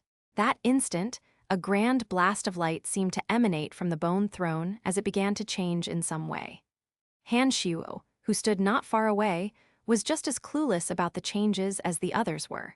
He wasn't sure what that quintessence represented, but he secretly felt elation at the prospect of Han Hao becoming an existence on the level of the 12 great overgods. He could feel a familiar, yet paradoxically foreign aura coming from Han Hao, of which nature he was still unaware. But based on the looks on the others' faces, he could be sure that the object was indeed a quintessence. What's going on? How could a new quintessence come into existence? Judas mumbled. The smile on his face was now replaced with nothing but utter shock. Wasn't it said that only 12 quintessence had come into existence since the very beginning? Over the eons, I haven't heard of an instance of new quintessences forming, Nestor said as he shot the goddess of destiny a confused look, expecting some kind of explanation from her. It seemed that she was just as dumbstruck as they were. After recovering from the shock, she smiled in resignation and said, "Don't look at me. Even I don't know why this is happening. Han Hao's destiny is not something I can control. He is now beyond my understanding of the universe." "What do we do then?" Nestor said after some thought. She didn't answer his question immediately. Instead, she turned pensively to Han Shuo and Han Hao. After some time, she frowned and said, "Nestor, the quintessence is already born, so there's no need for you to worry that he will take your death quintessence. These two might be of help to us. Now, I have a feeling we should leave." Nestor turned to Han Hao with an uncertain gaze, while Han Hao looked back at him as if he was the greatest foe he would ever face. He was worried that the overgod of death would stake it all and attack him. Even though he now had something so powerful in his divine soul, he hadn't mastered how to use it best yet. As of now, he was definitely not Nestor's match. Han Shuo was just as careful as he was. Now, his main body and avatars were carefully preparing to stop Nestor if he charged. "Nestor, there are some things that are out of our purview," Judas finally said. Nestor shot him a look before nodding. With a chuckle, he said, "We still have one more fight before we go to Eternia. If you dare to continue using that trashy body of yours, I will not hesitate to destroy it." He then turned to Han Hao and merely humphed. He then nodded to the goddess before he left. When Nestor had vanished, the goddess of destiny furrowed her brow and said to Judas, "You shouldn't meddle too much with the God-Hunter Alliance's affairs nor occupy Judas's body. The alliance exists for a reason, but it doesn't need you to lead it." When the god of light heard what she said, his expression turned serious. With some hesitation, he said, "I know what I need to do, so you don't have to remind me. Once I leave, Judas will disappear for good. He will no longer show up in Elysium ever again." The goddess smiled and nodded. "Very well." The god of light turned to Han Xiu and Hao Hao. After some hesitation, he smiled and said, "Before Eternia opens, an unavoidable change will come to Elysium. I hereby invite you to join the battle as a representative of the light, life, and water dominions. Don't be in a hurry to join or refuse yet. You can take your time to think it over." "I want to kill one of your 3 guardians, Jayal," Han Xiu said, remembering McKinley's pleading right before the god of light left. Stopping in his tracks, he turned to Han Xiu. After some thought, he said, "Jayal has been a loyal follower of mine for years, and I alone will decide his fate. If Jayal is dead, I will consider it as you having refused my olive branch. Think carefully about what you decide." He then nodded to the goddess of destiny before slowly walking away. When he was right at her side, he stopped and whispered, "Rather than the quintessence-bearing Han Hao, I'm more concerned about his father who confused the 12 fundamental forces. We know the power and limits of the quintessence, but nobody has a grasp on foreign energies. You have to be careful how you let this develop." After saying that, he gradually left. The god of light didn't bother to hide what he said. Han Xiu and Han Hao heard it perfectly well. Now, Han Xiu knew that the 12 overgods had other plans, but he wasn't sure what it entailed yet. Now that the other 2 had vanished, the goddess smiled. "Looks like I don't have to worry about Andrina staying with you all. Please take care of her. I have some other matters to deal with at the moment. When the time is right, I will seek you out personally to talk about what you want to know." Han Xiu honestly didn't know what to say to her. Even though he knew she was hiding something from him and had hopes for him, she had never gone into any of the details. However, he had a hunch it had something to do with his cultivation and the exalted demon lord. He couldn't imagine what other part of him would draw the goddess's attention. He didn't say anything as he watched the goddess vanish. Now, even she was gone, leaving only Han Xiu and Han Hao in Pandemonium's ruins. After the great battle, the father and son grew even stronger. Han Xiu's realm state broke through to the Diablo realm, and he also gained avatars for 13 different energies, all of which he could fuse into a sum greater than their parts. Han Hao had also developed a quintessence, the pinnacle of divinity itself. To say that it was a complete transformation would be an understatement. The 2 of them, however, didn't think too much about their gains and instead felt a little dejected about the ruins. Gilbert, Sangius, Ballins, and the others were still missing, so Han Xiu was rather worried for their safety. "Father, Pandemonium is no more." Nodding, Han Xiu said, "Well, we'll just have to rebuild it. Each time we rebuild, it will evolve. This time around, we will give it a complete overhaul with my current abilities to deploy an ultra-sized 9th realm mystical yin harvester, so that we'll have boundless yuan energy for Pandemonium's operation." Back in the profound continent, the exalted demon lord had set up such a demonic formation to harvest the natural energy, and used it to draw Han Xiu's soul to this universe from another. Compared to the profound continent, the yuan energy in the environment here was 100 times denser. So setting up a formation here would allow Pandemonium to have an endless source of energy. He could also use the harvested energy to forge his invincible demon body and store more and more demonic yuan energy within him, so that his body could reach parity with his mind at the Diablo realm. As long as his mind and body were at the Diablo realm, he was confident he would stand a fighting chance against the Ionic quintessence-bearing overgods. Other than that, he still had 13 other avatars to count on. The fusion of 6 of them alone could already allow him to defend against Nestor's attack. The moment all 13 of them fused, there might not be anybody in Elysium who could take him on. Chapter 979, Reorganization GDK 979, Reorganization Translator, Ryagawa TLC. Hedonist Han Xiu and Han Hao didn't remain at Pandemonium's ruins for too long. Too much had happened here, and it wasn't known whether the God Hunter Alliance was still in the fringe, nor how Wasir, Salas and the other members of the House of Han were doing. Their first priority was to get a clear picture of the current status quo, starting by locating Sangius, Ballins, Phoebe, and the rest, thereby ensuring their safety. Additionally, they would have to head to Omphalos to scout it out, as well as find out what the circumstances were behind Tyre's disappearance. Lastly, Pandemonium would have to be reconstructed to incorporate the Ninth Realm mystical Yin Harvester. There were too many tasks to attend to, so he had no time to waste here. Even though Han Hao now had a quintessence of his own, he still couldn't utilize its power to its full potential. Even so, it should be more than enough to deal with the likes of overgods like Tyre and Log. So, Han Shu sent Han Hao back to his base near the mountains, where Daka, Acer, and Dagmar lost many of their men to gather some of his godhunter subordinates before going to hunt down Log and Tyre. He was also asked to look out for the other hegemons that just left. Han Hao was now filled with confidence. His acquisition of a quintessence made him one of the most powerful existences on Elysium. He left through the underground tunnels quickly after Han Shu gave him the order. Han Shu then expanded his consciousness to get in touch with the 5 elite zombies before heading in the other direction. Now that his realm state was at the Diablo realm, his consciousness could spread boundlessly like the sea, allowing him to clearly perceive anything and everything inside its enormous coverage. By magnifying the signals between the 5 elite zombies, he could easily locate them. Han Shu suddenly noticed that his consciousness had completely transformed due to his elevated realm state. It was as if he could vaguely feel the souls of every single living being in the fringe.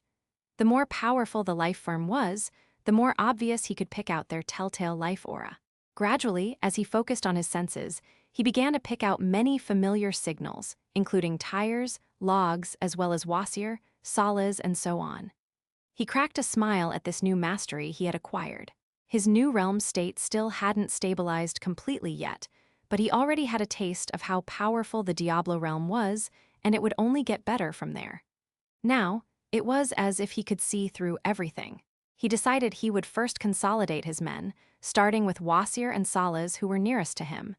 He immediately flew towards them at a speed nearly impossible for the naked eye to detect. Soon, he reached a cold pond. "Come out, Salas, Wasier," he cried towards the crack in a cliff. The two of them were worried that Han Shu wouldn't be able to escape the grasp of Judas and the rest. The moment they heard his voice, they immediately burrowed out of the crack with joy. "Are you all right, Brian?" Salas seemed genuinely happy to see him. Wasier, however, didn't say much and merely looked at him, as if he was checking if he was hurt in any way. Seeing these two again, Han Shuo felt a little odd. When he had first come to the fringe, these two were the most hostile to him. He also had some unfortunate grudges with the two of them and had almost killed them. Yet these two had become among his closest allies. While the two of them were proud and didn't have good tempers, they were sincere folk, unlike superficial backstabbers like Asura, Log, and Tyre. "Haha, I'm fine." However, the threat still looms over the fringe. The Godhunter Alliance hasn't left yet. First, we have to find the rest of the members of my house. After we settle them down, we'll head to Omphalos together. I have a feeling that Log and Tyre are now located around there with the last of their forces. It seems like they're up to something. "We'll go with your plan then," Salas casually said. "After the last battle we faced, I am convinced. Only someone like you can inspire my trust, not Log or Tyre." Wasier didn't say what was on his mind like Salas did, but he still gave a tacit nod, agreeing to what Salas had said. Even though they didn't officially pledge their allegiance to Han Shuo, it was still a sign that Han Shuo would replace Log and Tyre as the unparalleled ruler of the fringe. Omphalos had lost much of the splendor it used to have. Not only did the sovereigns leave, many of the businesses there had closed down. All that remained were people who didn't belong anywhere else. Everyone knew that a cruel fight was breaking out in the fringe. Not only did the Godhunter Alliance have the advantage in sheer numbers, they also had lots of elites. Even the merchants that feared the might of the sovereigns back then weren't too confident that the sovereigns could resist the Godhunter Alliance's invasion. Back then, their safety at Omphalos was almost guaranteed, but it was wholly different now. Word from the fringe was that the Godhunter Alliance held the complete upper hand, causing those in Omphalos to fear for themselves. If they weren't fugitives among the divine dominions, they would definitely have left Omphalos long ago. Most of the shops of the sovereigns there had already closed down, with the only establishment remaining being Celestial Pearl Pharmacy. These days, Celestial Pearl Pharmacy had become an important source of information for the remnants in Omphalos for toxin brewers. Ackley had been left in charge of Celestial Pearl Pharmacy. He was the first person Han Shuo had gotten to know when he first stepped foot on Elysium. Back then, Ackley's mastery of the energy of destruction was at the low god stage. He had grown much since thanks to the many divine essences that he, Han Shuo, and the House of Han had obtained. He was now an early-stage high god. Initially, Han Shuo wasn't willing to leave Ackley in such a dangerous place like Omphalos, but he himself had said that being in constant danger helped hone his realm's state in the Edict of Destruction.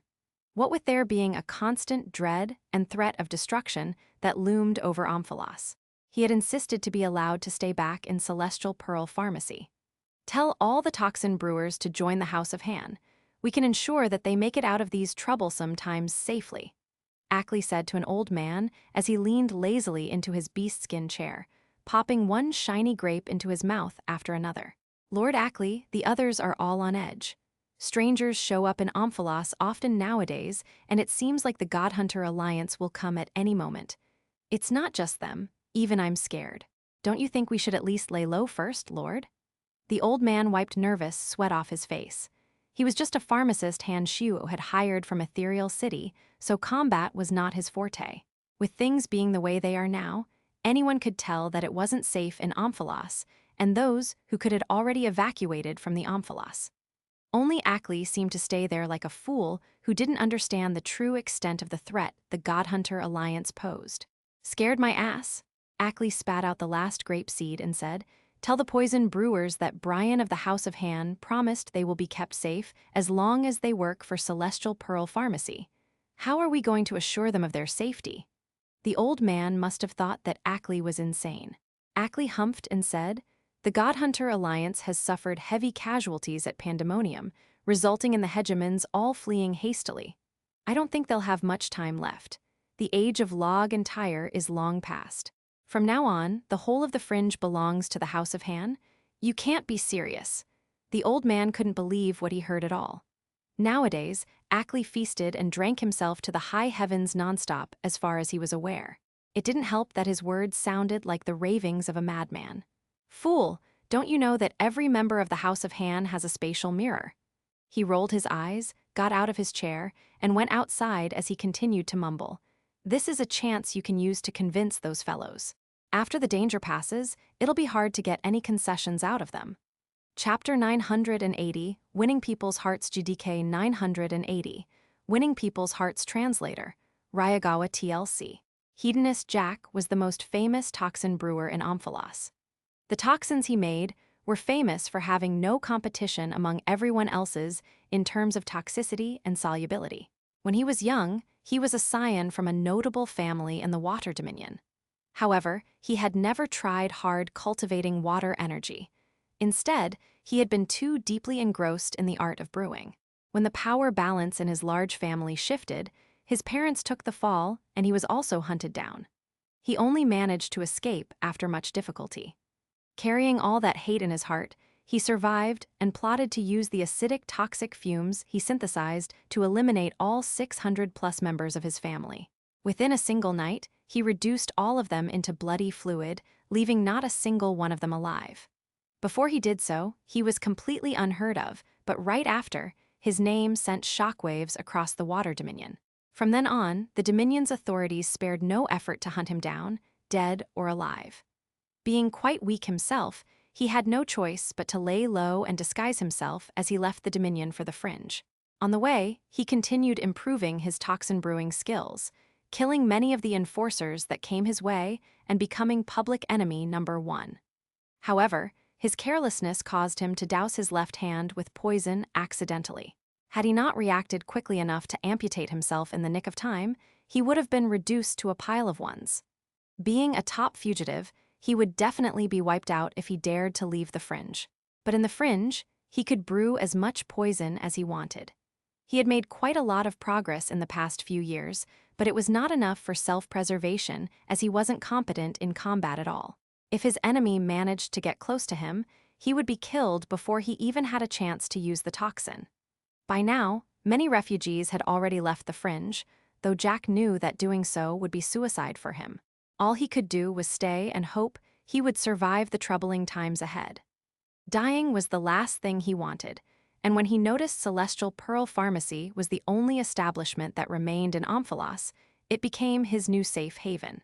He didn't care whether they had anything to do with his poisons or not. All he did was visit them for some news about the situation at the fringe. Apart from Jack, there were many other toxin brewers who couldn't hold their own in a fight but were still experts in their own field. Some of them weren't just weak. They were disabled in one way or another, and the sovereigns didn't care much for them, leaving them to their own fates instead. "What are we going to do, Master Jack?" asked Kohler, a fellow toxin brewer adept at infusing weapons with poison in the courtyard of Celestial Pearl Pharmacy. Despite Jack looking like a middle-aged man with his long beard, frizzy hair, and unkempt clothes, he liked being addressed as Master. It made him feel far more important than his current station. "How would I know?" Jack shot him a glance and turned back to the dozen others who were dressed more or less like him. "The sovereigns can't even protect themselves, so they wouldn't bother with us. This is the only place that hasn't closed up yet, so I hope they'll be able to keep us safe one way or another." Sigh. The God Hunter Alliance is really far cruel. They kill people like it's merely a daily pastime for them. I heard they'll feel unnerved if they don't kill a few people each day. If they run Omphalos, I doubt any of us will be able to survive. "What are we to do?" said another with a long sigh. "Let's just wait it out. Hopefully, Celestial Pearl will be able to find somewhere safe for us to stay." "I doubt we'll be able to stay in Omphalos any longer," Jack said as he leaned lazily against a pillar.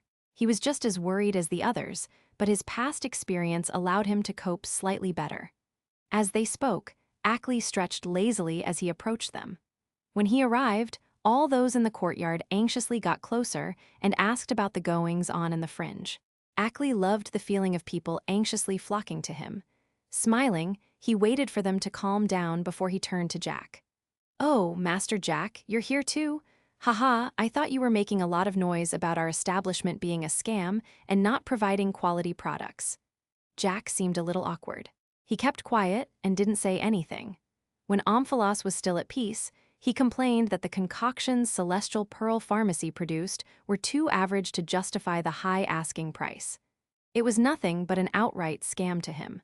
Ackley smirked at seeing that reaction. Turning to look at the rest, he said, "Tyre has fled without a fight and has been missing since. Log has been defeated and lost a lot of subordinates, so he had no choice but to flee from Audiobook. Asura has betrayed the Fringe and joined Isaiah, while Wasir has joined the House of Han to form the last defense line against the God Hunter Alliance. Even though the Fringe is a large place, only the House of Han will be able to protect it." His words caused many of them to drop their jaws in shock.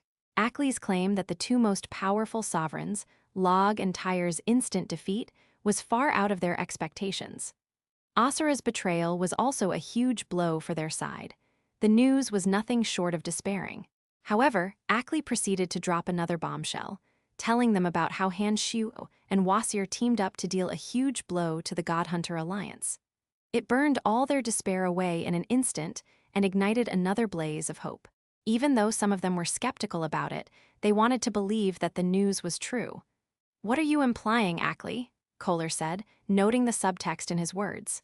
Chuckling, Ackley said, "Even though the sovereigns don't care about all of you, the House of Han appreciates your talent and skills in these unique fields. I, on behalf of the House of Han, have the right to accept your application to join Celestial Pearl Pharmacy. As long as you are part of us, the House of Han will ensure your safety. The God Hunter Alliance will not be allowed to touch you." They all knew what that meant. The moment they joined, they would lose their freedom and serve the House of Han instead of being allowed to do as they liked. Even so, no price was too high if it meant they would be able to survive. Ackley wasn't in a rush to hurry them at all. He smiled and waited for these amazing toxin brewers to make their decision, but he wouldn't have to wait for long. A few seconds later, someone took the initiative and said, "I'm willing to join. I've long heard that you treat your own rather well."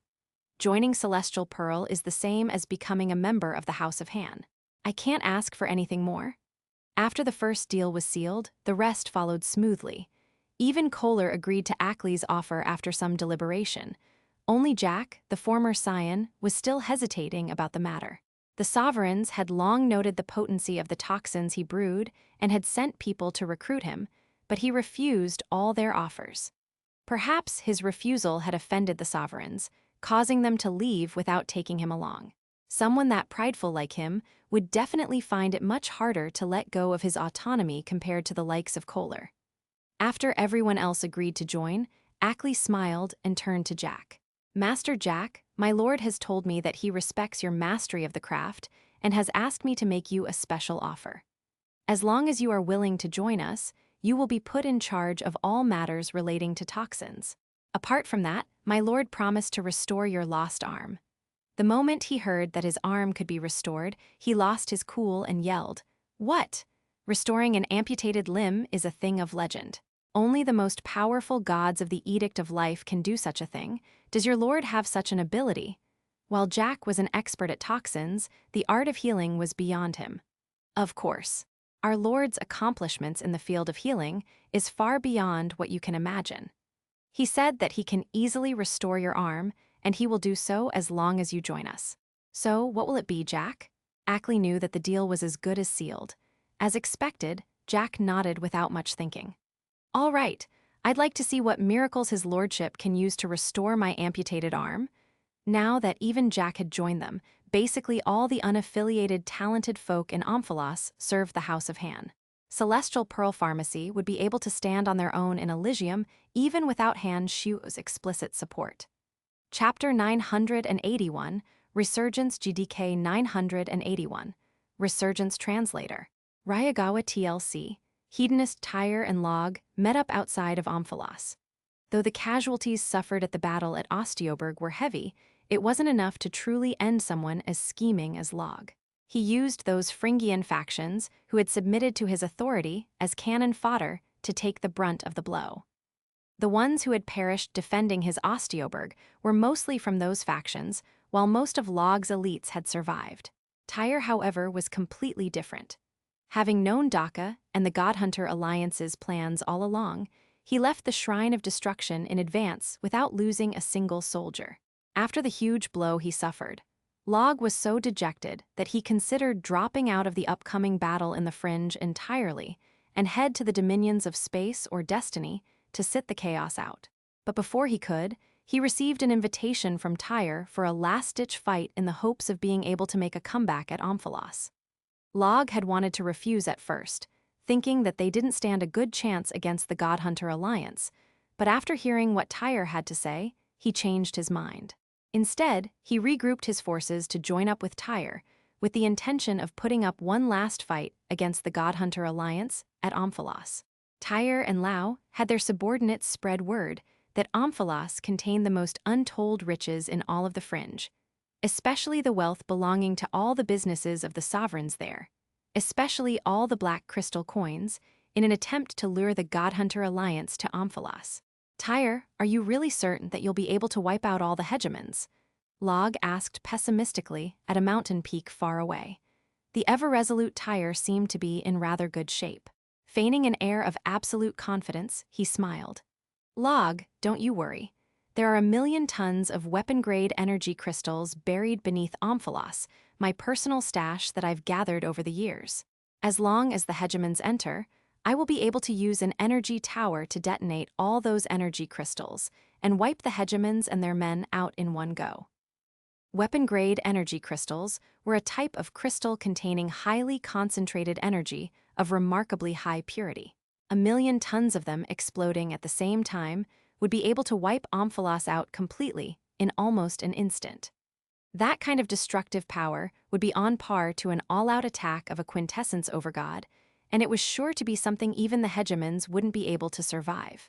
After hearing Tyre's plan, Log cursed so hard that even his ancestors would roll in their graves. How he could be oblivious to such a large stash being piled up in Omphalos right under his nose was a mystery to which there was no answer. Thankfully, he was standing on the right side this time around, Or he could be one of the unlucky few Tyre was trying to blow up. There are still some toxin brewers and merchants in Omphalos. What do you plan to do about them? Log asked while he secretly cursed Tyre for his ruthlessness. Tyre's lips curved into a smirk. Those toxin brewers don't know their place. It was only a matter of time before they perished at Omphalos, so we might as well let them accompany the Godhunter Alliance on their final journey. Besides, we need them there to be our live bait. If there's not a single living soul in Omphalos, the Godhunters wouldn't fall for this trap that easily. Hee, let's hope this works out. Log laughed as he nodded, not the slightest bit concerned about the lives that were at stake either. Meanwhile, the hegemons were all feeling rather down in the weather. After they left Pandemonium hastily, they rallied their men and began a frantic retreat from the fringe. Not a single trace of greed remained in their distraught minds. The power Han Shuo had shown in Pandemonium had been far too terrifying. He had single-handedly erased Asura from existence and made it look as easy as lifting a finger. This kind of power was beyond comprehension of these hegemons from the divine dominions. They were frightened to their cores. Apart from that, they feared the god of death Nestor's return as Han Hao had activated the quintessence shard of death. Having known about Nestor's exploits in the fringe, the hegemons immediately knew that Nestor would be coming to Pandemonium when the shard's aura was released into the environment without restraint. To think that hegemons like them, that reign superior to most people, would be just as fearful for their deaths like their subordinates. They had a primal fear for overgods with quintessence, who would easily be able to wipe them out. Taking Nestor's imminent arrival and Han Shu's power into account, the only rational move was to flee. The one among them who left most unwillingly was Daka. He had plotted the longest with Tyre to take over the share of the fringe that should belong to the Godhunter Alliance and made lots of preparations for their shared goal. Yet now, he had to leave empty-handed. He knew that he would regret this for the rest of his life. As such, when he received word about Tyre, he decided he would keep what he had just experienced in Pandemonium a secret. Instead, he claimed that they obtained a huge victory there and managed to deal a heavy blow to the House of Han, but Han Shuo still managed to escape. The reason he told him that was he knew his younger brother's personality. If Tyre found out that Han Shuo's abilities had soared, he would know that he would gain nothing by attacking the Godhunter Alliance at Omphalos. That meant that there was nothing for him to gain by going against such a powerful being like Han Shuo, and he was far from the type to squander his resources with no benefit to gain for himself. Daka was the one who had most to gain from obliterating the hegemons at Omphalos. He would be able to consolidate the Godhunter Alliance's power for himself and be its de facto ruler. Taking that into consideration, Daka decided to hide the truth from his younger brother, Tyre. After their discussion, Tyre sent his men to spread rumors of the wealth in Omphalos, which soon reached the retreating Godhunters. Judas from the Dominion of Light was nowhere to be seen, so they assumed he had fallen to Han Shuo at Pandemonium. With Judas gone, Daka was now the most influential hegemon. After gathering up the other hegemons, he told them about the hidden wealth. The dejected hegemon's greed were stoked by Daka's rumor. Seeing that was the case, Daka doubled down on it while the iron was still hot. Thanks to the tempting black crystal coins, the hegemons decided they would raid Omphalos of the sovereign's accumulated wealth before leaving the fringe. Before they came to the fringe, they had long heard that Omphalos was a mysterious place, which charged a hefty entrance fee to every god that seeked to enter it. The gods that had come to the Omphalos from the 12 divine dominions were mostly from wealthy families. It went without saying that they brought a lot of black crystal coins with them before hiding out in Omphalos. The rumors, combined with Daka's encouragement, managed to lift the spirits of the dejected hegemons to fight once more for the hidden riches of Omphalos. After he parted with Han Shuo, Han Hao gathered his subordinates. The godhunters that served him had an aura unique to godhunters, which sometimes allowed them to elude the Godhunter Alliance's pursuit. There were too many godhunters in the fringe, but thanks to the fact that the elite godhunters from the 12 divine dominions were split up through the chaotic battles, Han Hao's men managed to slip through the cracks. They scattered and spied on the Godhunter Alliance per Han Hao's instructions, secretly paying attention to Log and Tyre's actions. "Chief, We received word that the God Hunter Alliance is consolidating their forces for an attack on Omphalos. Rumor has it that the sovereigns have a huge stash of wealth there, among which include lots of divine essences, Polo reported as he bowed. Back when Polo received Han Hao's order in Pandemonium, he immediately retreated with the other God Hunters through the underground tunnels to the underground palace that Han Jin and Han Tu built. He was completely oblivious of the incident with Isaiah, Regis, and Miller. Most of the God Hunter troops under him were not harmed in the slightest. "Did you find out what Log and Tyre are up to and where they are?" Han Hao asked. Bowing even deeper than before and revealing a trace of anxiousness, Polo replied, "Not yet. We're still trying our best to gather more information. Our informants haven't sent word back yet." Back then, Polo would smile and joke around with Han Hao as they used to have similar status. They were even friends to some extent, so he wouldn't fear Han Xiuo like his subordinates. But now, he felt that Han Hao was completely different than before thanks to a great power within him that he could sense from time to time. Polo felt like he would be instantly annihilated by that kind of power without being able to put up the slightest resistance. He didn't know that Han Hao now had a quintessence, but he could feel its fearful effects all the same, which caused him to no longer act as casually as before. Now, every word he spoke was filled with the utmost respect. Han Hao also knew what prompted the sudden change in attitude.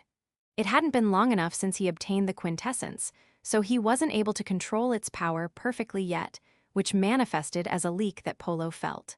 It wasn't something he could control for now. Chapter 982, The Goddess of Destiny's Secret, Chapter 982.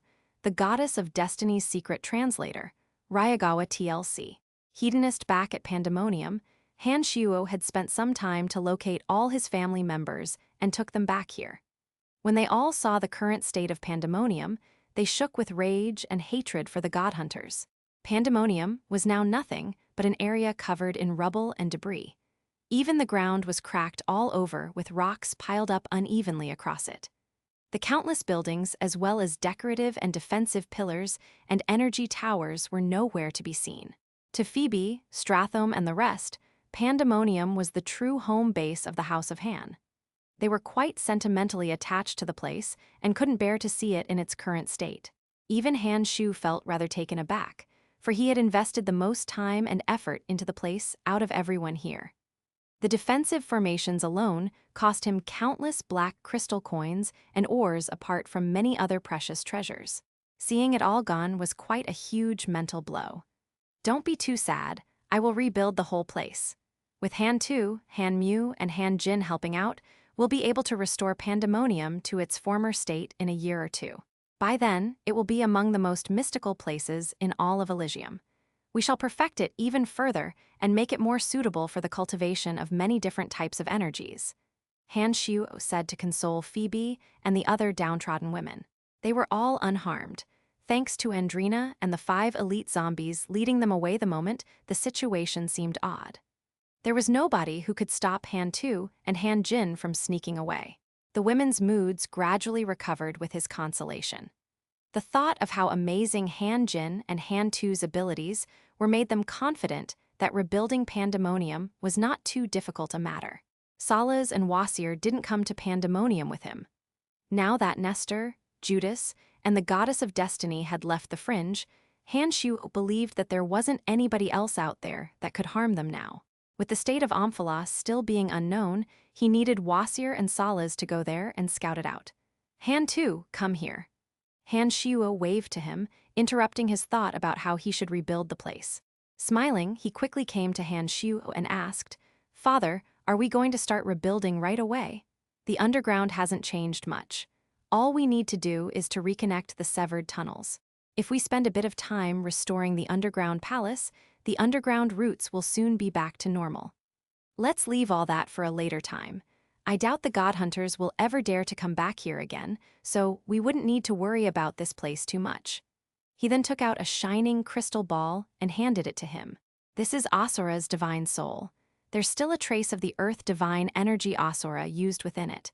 If you assimilate it, your abilities should grow quite a bit. Where you're an overgod, given your talent, rebuilding Pandemonium will be a piece of cake for you." Han Tu could immediately feel the power coming from the crystal ball.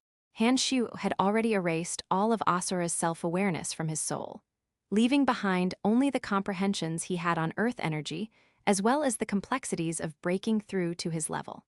It was nothing short of a treasure trove for Han Tu and would definitely help him improve at an explosive rate.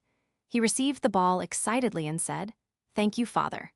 "Thank you," Han Shu chuckled when he saw how startled the other 4 elite zombies were. "Don't be too envious. I'll go kill the 3 hegemons that cultivate in water, fire, and life energies with Han Hao and give you their divine souls." Han Shui, Han Huo, and Han Mu cheered. Only Han Jin continued to sulk, but before he could say anything, Andrina put her hands on her hips and snapped, "Brian, what about Jin here?" The energy Han Jin cultivates is a little different from the others.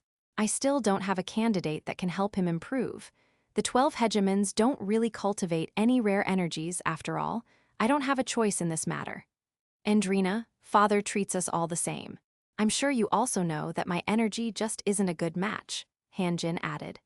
The metal energy was too rare in this universe, with them only encountering 1 or 2 practitioners in a long while. Even then, they were weaker than Han Jin and wouldn't be of help.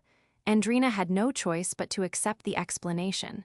"You're always honest to a fault. You let them get all the good stuff." Han Jin laughed dryly, as if he was a little afraid of her. Hearing their conversation, Han Shu found it rather interesting. He didn't think that Han Jin would actually be the first among his brothers to gain a fruitful romantic relationship. These days, Han Shu noted that Han Jin's soul was slowly transforming after he spent so much time with her. Not to mention, the energy in him was also growing rather quickly. Gradually, Han Shu observed Han Jin showing some rather complex emotional responses when it came to Andrina. He could no longer see any idiosyncrasies of lower life forms within Han Jin, who had his own thoughts and feelings that were still evolving to this day. Based on this and Han Hao's relationship with Scarlet, it seemed that the 5 elite zombies were developing genuine emotions, which allowed them to continue breaking through again and again. It wasn't just a question of pure power, but rather something essential that came from within the depths of their souls, finding that would make them a new, better life form. "Are you going to take on the hegemons?" Andrina asked. Han Shu nodded. "That's right. The hegemons dared to stop retreating from the fringe. They are turning their attention to Omphalos. Since that's the case, I'll make sure they never get to leave the fringe alive." "I'll come with you," Andrina said resolutely. Han Shu was a little taken aback. He knew that Andrina loathed godhunters, so refusing her wasn't an option.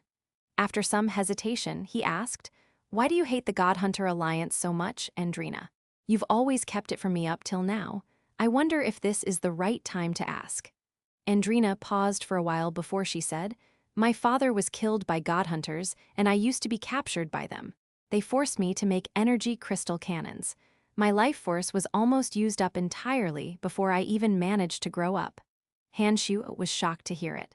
"How could this be possible with how powerful your mother is? Not to mention, shouldn't someone your mother fell for be able to defeat Godhunters?" The Goddess of Destiny was a widely respected figure. No matter how daring the Godhunter Alliance was, there was no way they would even dare to touch her husband and daughter. Back then, my mother hadn't yet obtained the Mirror of Destiny. She also didn't know that she was the Goddess of Destiny and wasn't even an over-god. Before she awakened her powers, my mother was just a normal woman without the wisdom she has today. She was only a weak low god, she said after some hesitation. "What in the world? So your mother isn't like the other quintessence overgods who gained their power quickly?" Nodding, Andrina said, "The god of destiny's power lay dormant in my mother's body as it was sealed. My mother's divine soul is a reincarnation. Before she awakened her true powers in the Edict of Destiny, she didn't know her true identity. But even back then, she could already have a vague feeling about what would happen. But her limited abilities meant that she wasn't able to avoid the fates her foresight had predicted." That threw Han Shu in for a loop.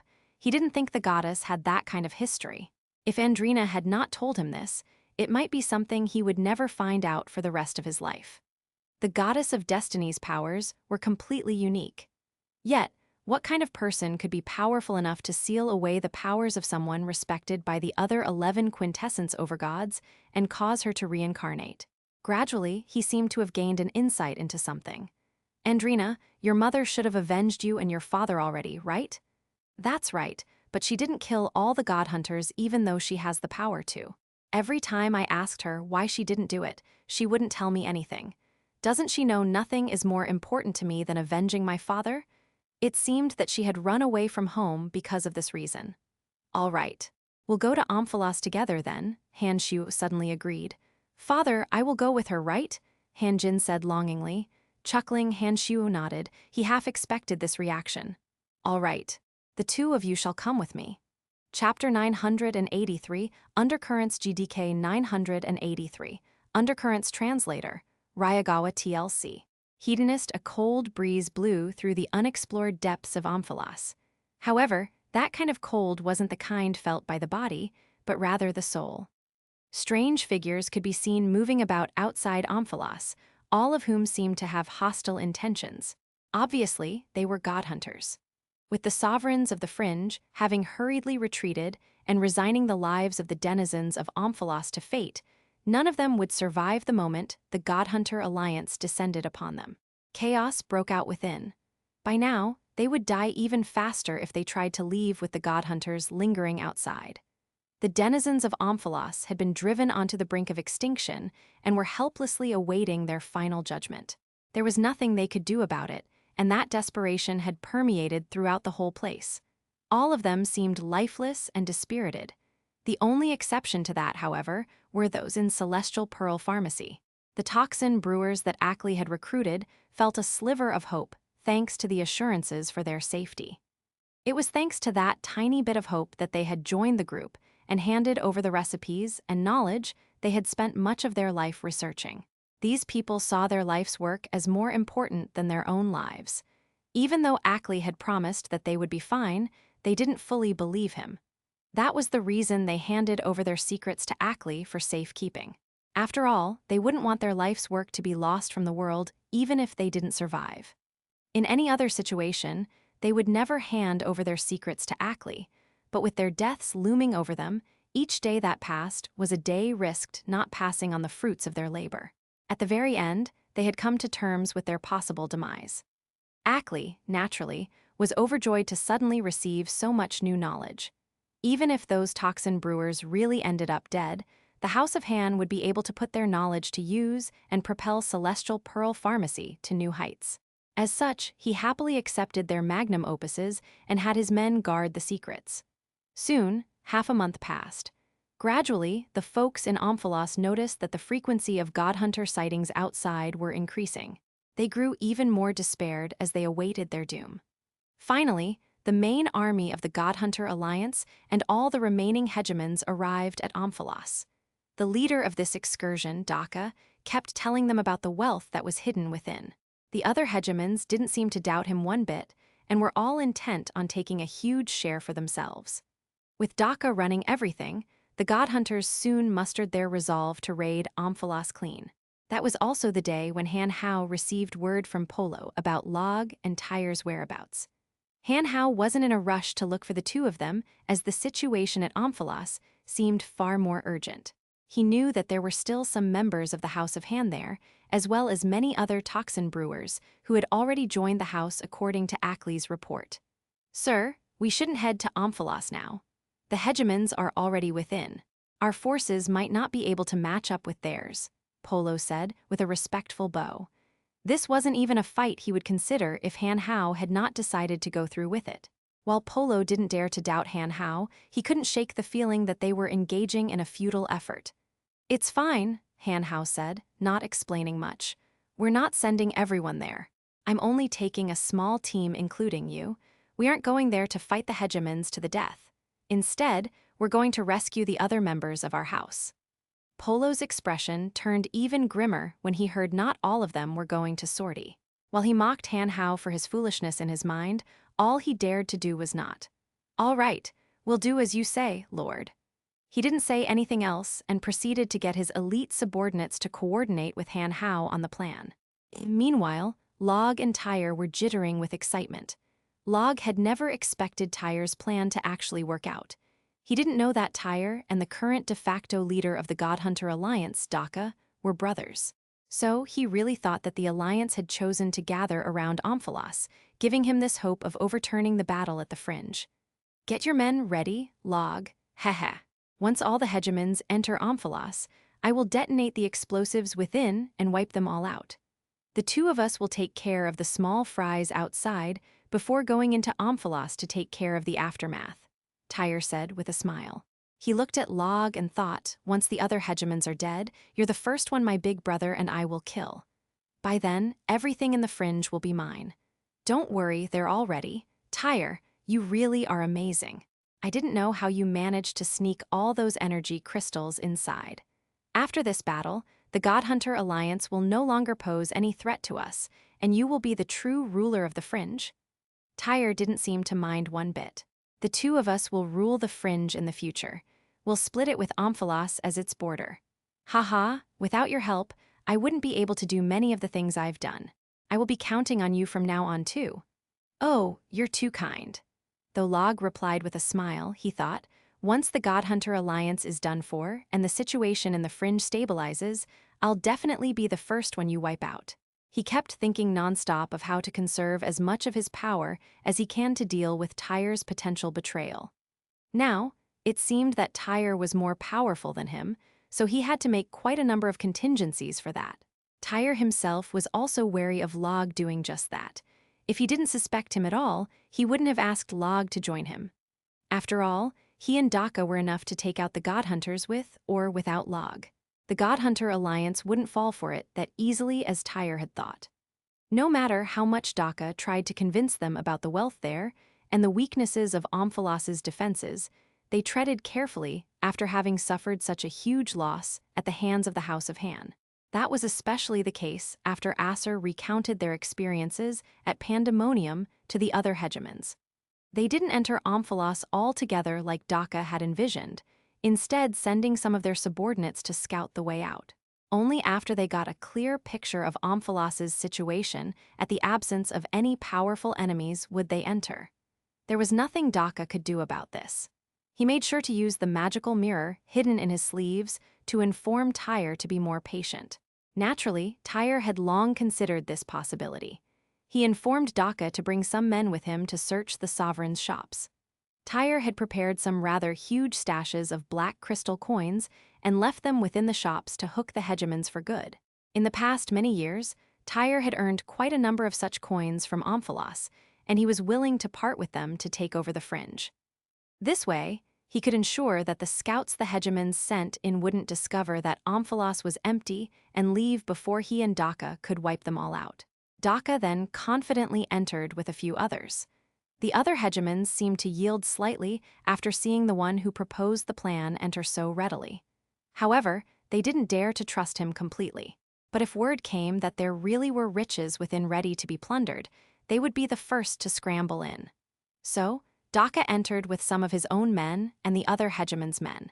Upon seeing the God Hunters enter, the various other gods tried to hide. Daka naturally couldn't care less what happened to them. He ordered the God Hunters to kill anyone that entered their sights. The vagabonds weren't particularly powerful in the first place. If they stood a chance, they wouldn't have hidden themselves away in Omphalos to begin with. Some who knew that Celestial Pearl Pharmacy was still operating tried to escape towards the establishment, seeing it as their final safe haven. Soon, their actions attracted the attention of many God Hunters, who headed in that direction all the same. The God Hunters who were on a killing spree no longer believed that a powerful foe was waiting in ambush within. Their actions grew more daring by the moment. Before long, cries of fear and pain could be heard closer and closer to Celestial Pearl Pharmacy. Chapter 984, I have killed him. Chapter 984, I have killed him. Translator. Ryagawa TLC. Hedonists seeing that their lives were endangered by the incoming God Hunters, the toxin brewers began to panic and cry out for Ackley, hoping that he would keep his word. Don't worry, we won't die from that, he said as he emerged from who knows where. His indifferent expression seemed to suggest that he was completely oblivious to the dangers. Standing beside him was Han Hao, whose purple eyes sent chills down the fearful toxin brewer's spine, causing them to freeze up where they stood. Han Hao's ferocious reputation had long spread throughout the fringe. The toxin brewers from all over feared him, especially even back then. Now that he had a quintessence and wasn't able to hide the power it seeped out, he continually gave off a terrifying aura. Even a late-stage high god like Polo feared him, let alone the weaker toxin brewers. His eyes swept past the crowd, who were just as delighted to see him as they were fearful. His presence there represented hope for their survival. "Take them inside," Han Hao instructed after he saw that they had calmed down. Though Ackley seemed to act rather carefreely around Han Hao, he still felt a little tense from his cold demeanor. With a no-nonsense voice, he said, "All of you, come join me inside." When Han Tu and the others were at Celestial Pearl Pharmacy, they made a large space underground to be used as a warehouse. There was also a path there that led outside Omphalos for discreet purposes, which Han Hao had used to sneak in. The nervous toxin brewers carefully tiptoed around Han Hao to where Ackley was. Polo stepped aside to let them enter the room. But before all of them could go in, sharp cries and jeers could be heard from all directions outside the building. Han Hao's expression was unmoved as it has always been. But when he saw that a few toxin brewers still hadn't entered yet, he didn't intend to wait any longer and nodded to Polo, signaling him to look after the weaker toxin brewers. "Ha ha ha, brothers, this is Celestial Pearl Pharmacy," someone said in a grand-sounding voice. "It has many branches across the cities in Elysium. I'm sure all of you heard about how good their medicines are. They're sure to be much more valuable than black crystal coins. We definitely lucked out. Palro, this shop belongs to the House of Han. Should we leave it alone? They are not a force to be reckoned with. Even the hegemons suffered a huge loss at their hands," said a nervous voice. That person seemed to know something about what transpired in Pandemonium, but probably not everything. Only the minority of god hunters participated in the battle in Pandemonium, as the hegemons had left most of their subordinates outside. Few other than the hegemons themselves knew what was going on. What's there to be afraid of? The hegemons' losses aren't that big of a deal. Putting aside whether there's someone powerful guarding this place, even if there were, we have numbers on our side, Palro said smugly before he bust his way in through the door. All of a sudden, a large bony flower lashed out from the doorway. Like a monster from the abyss, it swiped its powerful bone spikes at the invader, instantly eviscerating him into pieces. All the other god hunters that went inside didn't manage to escape either. The bone flower only kept getting bigger and radiated a weird energy from its core, which caused the god hunters to feel really weak and paralyzed. Being unable to move, they couldn't do anything to stop the bones from piercing their bodies. Blood splattered all over the place nightmarishly. "Go back to whence you came," Han Hao said as he slowly walked out of the pharmacy. When he showed up, the bone flower spun even faster, causing its stiff bone appendages to soften and lengthen like a rope, spreading in all directions. A few other stunned god hunters that didn't manage to react in time were dragged into the flower and turned into meat paste. Even their souls seemed to be sucked into the flower by some kind of energy, causing instant death. "It's him, that's him," someone cried as he desperately tried to back away. Many god hunters had an impression of Han Hao. It was no surprise, for many of Dagmar's subordinates had come from the Dominion of Death and knew of his fearsome reputation there. "Han Hao, you're a god hunter too. Why are you helping outsiders?" asked one of the god hunters angrily without immediately leaving. He was a huge and burly man, but the aura he gave off was eerie to say the least.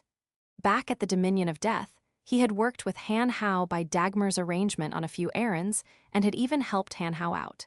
Seeing him tactlessly kill fellow god hunters infuriated him. Han Hao was just as surprised to meet an acquaintance here. His purple eyes glowed as he gave it some thought. Dagmar and the rest aren't qualified to rule over the god hunters. The hegemons are nothing but weaklings. I am the only one worthy of leading the god hunters. His words rang so true that it sounded like a universal truth. It was as if